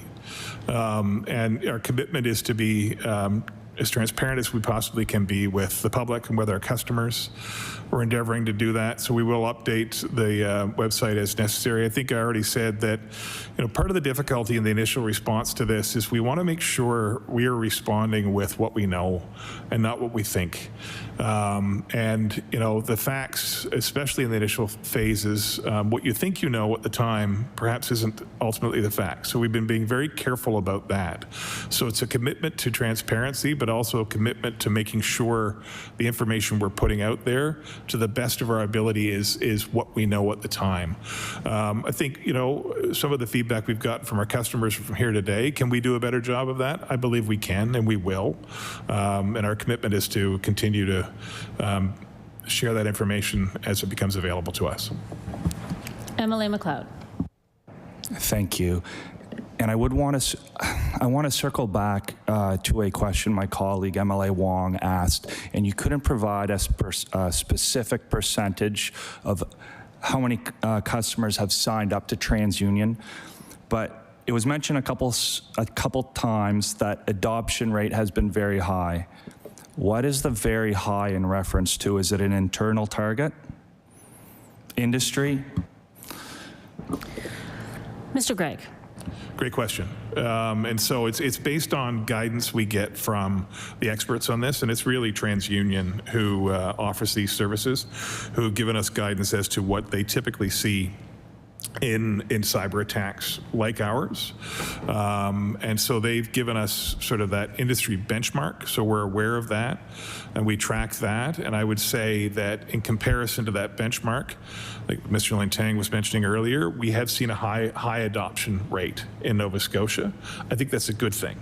But I encourage that customers who have not yet availed themselves of the service to continue to do so.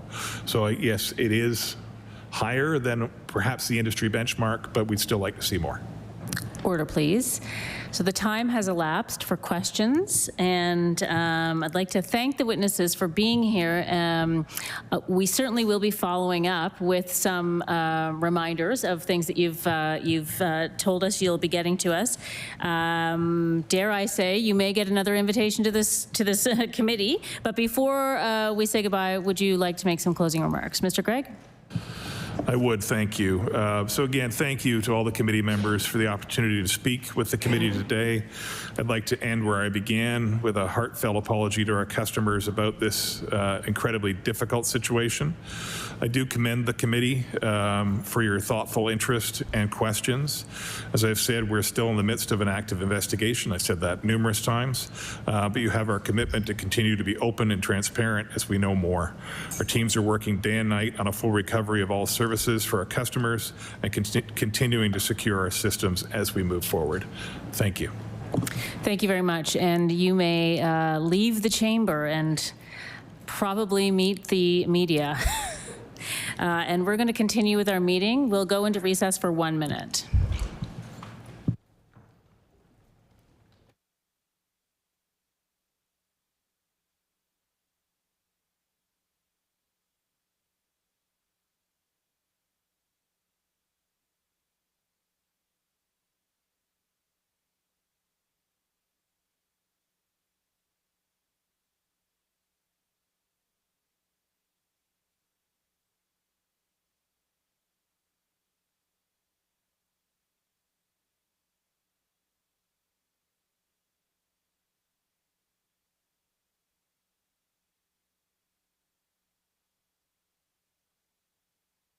I'll call the meeting back to order. Thank you. So I just want to bring the members' attention to a number of pieces of correspondence that we have. You all have these. The Department of Service Nova Scotia, information requested from the April 30th meeting. The Department of Finance and Treasury Board, information requested from the April 30th meeting. Department of Public Works, information requested from the May 7th meeting. And I will note that correspondence providing information requested from a previous meeting is posted online. So those are three things that we had requested from different witnesses. And then also, of course, MLA Member Kat's request for an emergency meeting. Just want to read that, and that it's on the record. We've done that. And also an email from Kim Huskelson with questions for Nova Scotia Power. So are there any comments to do with any of that? So I call on MLA Rankin, please. Not specific to any of that except for the emergency meeting letter, but I would like to move a motion related to what we've just heard today. The answer that we've heard repeatedly is that it is under investigation, which we are aware the Canada Privacy Commissioner has initiated that investigation. So I'd like for the committee to support a formal request that Nova Scotia Power provide the Public Accounts Committee with a copy of any report on this privacy breach, including the report of the Federal Privacy Commissioner's investigation. And I would note that the committee worked very well today together, asking questions, and we didn't get a lot of answers that relate to the investigation. So if I could make that request and have the support of the committee members. Thank you, MLA Rankin. Do we have any discussion on the motion? MLA Chender. Well, I want to speak in support of the motion, and in particular, I guess, to reiterate how much information Nova Scotians still lack. And so to the extent that that information will be made available, in particular the issue around why Nova Scotia Power had these social insurance numbers, I think that a request, I don't know what power that request can come with on behalf of the committee, but that information be made available to the committee and therefore to the public at the earliest practicable moment is important.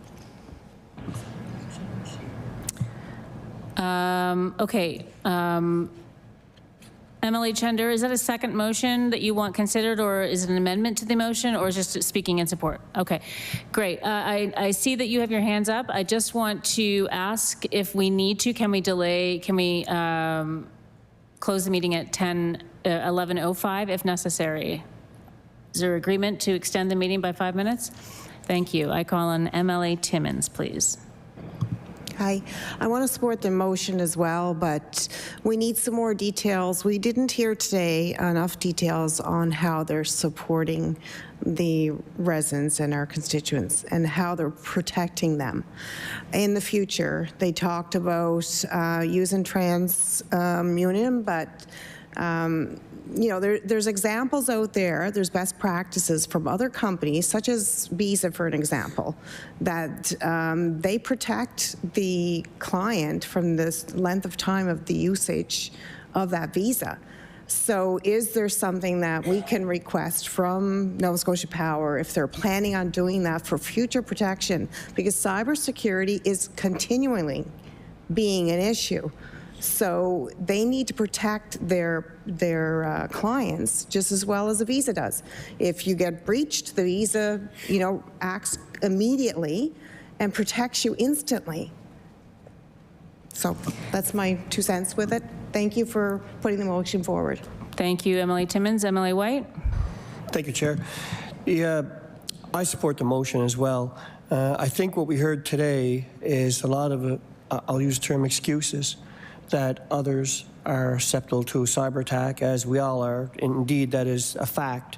But that does not remove the responsibility from the company to be diligent in removing social insurance numbers after 50 years. That is absolutely ridiculous. I think we need to bring them back. I fully support that they're limited what they can say. We are in an active investigation. I get that, understand that wholeheartedly. But people deserve answers right now. And I think what we heard today were a lot of speaking points in relation to expected cost and what insurance not covering. So I'm not happy with that answer as well. So I would absolutely support the motion. Okay, thanks. So just for the clarification, the motion is not really addressing what we're talking about right now. The motion is about a specific report that we're expecting from the Canadian Privacy Commissioner, correct? So let's vote on the motion. And I've heard, I think we all are in agreement with the other comments, and so we can talk about next steps after that. But let's vote on the motion first. So all in favor of the motion, please say aye. Aye. Any opposed? Great, so the motion is carried. Thank you, MLA Rankin. I recognize MLA Taggart. Thank you, Chair. So a lot was said by them today, Nova Scotia Power today, with respect to industry standards and this is what others do, and this is the accepted whatever.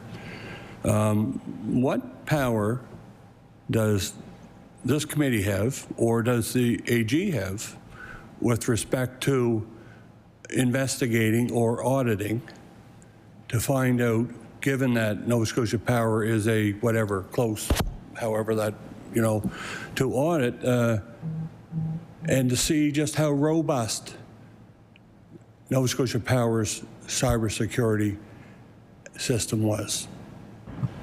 Ms. Adair, do you want to take a crack at that? Certainly. So in answer to the question, what authority do I have? There is a provision in the Auditor General Act where it's 17.3 that the Auditor General shall consider any resolutions by the Public Accounts Committee requesting the Auditor General to examine and report on any matter.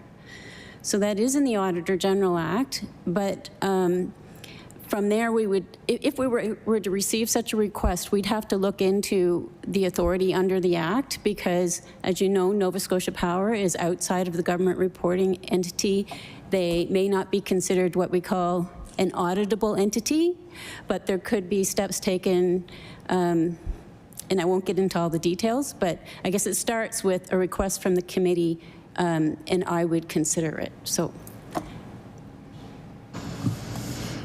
Thank you, Ms. Adair. Ms. Chender. Well, I don't know what form this takes. If it's a motion. So I would like to make a motion that this committee passes a resolution to ask the Office of the Auditor General to investigate whether they could audit Nova Scotia Power, and if so, that they would proceed to do so. Thank you. Any comments or discussion on that motion? MLA Mumbercat? Yeah, sure. It's a motion we would support if the Auditor General, in her capacity, could take a look at what we can do on our end. Of course, we're going to want an update from Nova Scotia Power on a number of things. They've indicated that they would provide information to us. I think they, at some point, it's hard to put a timeline on it because there's an active investigation happening, and we don't know how long that's going to be. It could be a long time. Right, but I think in the interim, if the Auditor General's office could do their work, see what options are there to come back and present to committee, that would be something I think is important. Thank you, Emily Timmins. This is more of a question. I think we need a motion regarding some questions that I have. So the question basically is, can we as a committee write a letter to Nova Scotia Power requesting more clarity on how they can protect? Can we give them best practices and examples from other companies to look at and consider? So I'm going to ask you to hold that question because that's not really speaking to the motion that we have on the table. But are there any other? But we'll get back to it. Are there any other comments for the motion? Emily Taggart.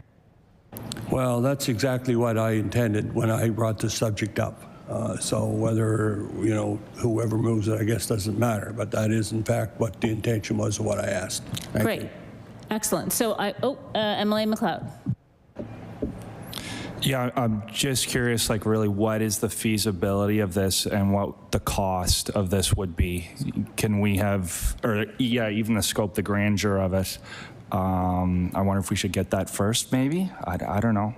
It seems pretty open-ended right now. I wonder if we can tighten it in a little bit. Well, I believe that the motion is simply to direct the Auditor General to look into the feasibility of an audit. So there's no commitment to an audit. It's, and report back to us. I do feel like it's a pretty simple motion. Can I call the question on that? Okay, all in favor of the motion? Any opposed? The motion is carried. Look at us. So now we're going to go back to Emily Timmins. The question is, what role do we have to direct Nova Scotia Power or to ask for more clarification? MLA Timmins. Sorry, it's more support for the residents and our constituents, because the support is not there. I don't see any support financially, or I shouldn't say financially. It's not financially that we're looking for. Security is what we're looking for. So because there's best practices that the company should be looking at. There's prime examples with the Visa company, you know, with banks and so on, and giving some protection to their customer that's a long-term customer. You know, they should have some liability there and some protection as a whole company, not so much sending it off to a yes, trans credit is important because it's protecting your identity, but that feels to me that they're just passing it on. There's no future there. They're only giving us 2 years. 2 years is not long enough, because this cyber breaches can be long-standing. Thank you, MLA Timmins. So I'd like unanimous consent to extend the meeting by another 5 minutes till 11:10. Possible? We just have a couple of things to get through. 11:10. Thank you very much.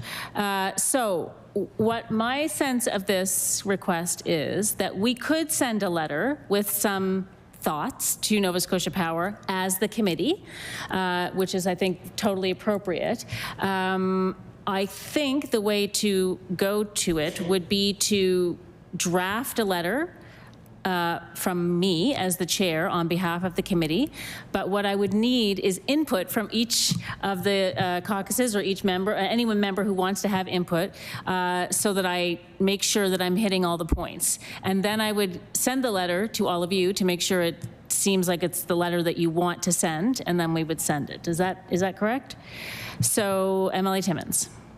Maybe Gordon, you could answer that question. Is that something that we're in line that we can do as a committee, or is it one of our responsibilities? Mr. Hebb? You can certainly send a letter with suggestions to Nova Scotia Power. You can't tell them how to operate. That could only be done through legislation, but you could certainly make suggestions to them. MLA Taggart. So I am a little, although I like the concept, I really am a little bit leery of, I'd like to give some more thought to the idea of us as a committee to start writing those kind of letters. I just think that, you know, once we've done that, we've set a precedent. Like I say, I appreciate the intent, and I actually think that this is a pretty, really significant and unusual hearing we've had here today, but I just want to be cautious so we don't start, because of our desire to support our residents, so we don't go down a road that public accounts has not been down before. So I'd like to give that a little bit more thought. Yeah, I wonder if we should defer to the next meeting and talk with each other, talk with whoever you need to, and then we can come back with a motion, or someone can introduce a motion at the next meeting. MLA Mumbercat. Yeah, I actually, I'm hopeful, not convinced, but I'm hopeful that there was a lot of questions asked by all committee members today, that Nova Scotia Power comes back quickly with the answers that they can come back quickly with outside of the investigation. So I'm okay with deferring that particular letter to the next week. So I'll be very curious to see what actually comes out of the media and what their response is going to be to the questions that we all asked today. I think you have the motion on the floor to get that report. That is a physical document that the committee will seek, that will provide a lot of answers, and my colleague's motion from the NDP to see what tools the Auditor General's office can use, I think, as suffice at this point right now until we get some more information. Okay, thank you. I think I'm seeing nods of agreement for that, so we will leave that there for now. The next thing on the agenda was the follow-up of Nova Scotia Power, and I think we should just keep this as a live issue and sort of, you know, stay on our toes about it, as it were, and we can continue to talk about it. So if there's no further discussion about today's meeting, I will just say that our next meeting is June 11th with Nova Scotia Health, Department of Health and Wellness, Build Nova Scotia, PCL Construction regarding the Halifax Infirmary Expansion Project, and the June 2019 report of the Auditor General, the QE2 New Generation Project, Halifax Infirmary Expansion, and Community Outpatient Center Phase 2. Before we close the meeting, I just also want to say, as the chair, that I thought we did a great job today working as a team. So go team, congratulations. And I will adjourn the meeting. Thank you very much.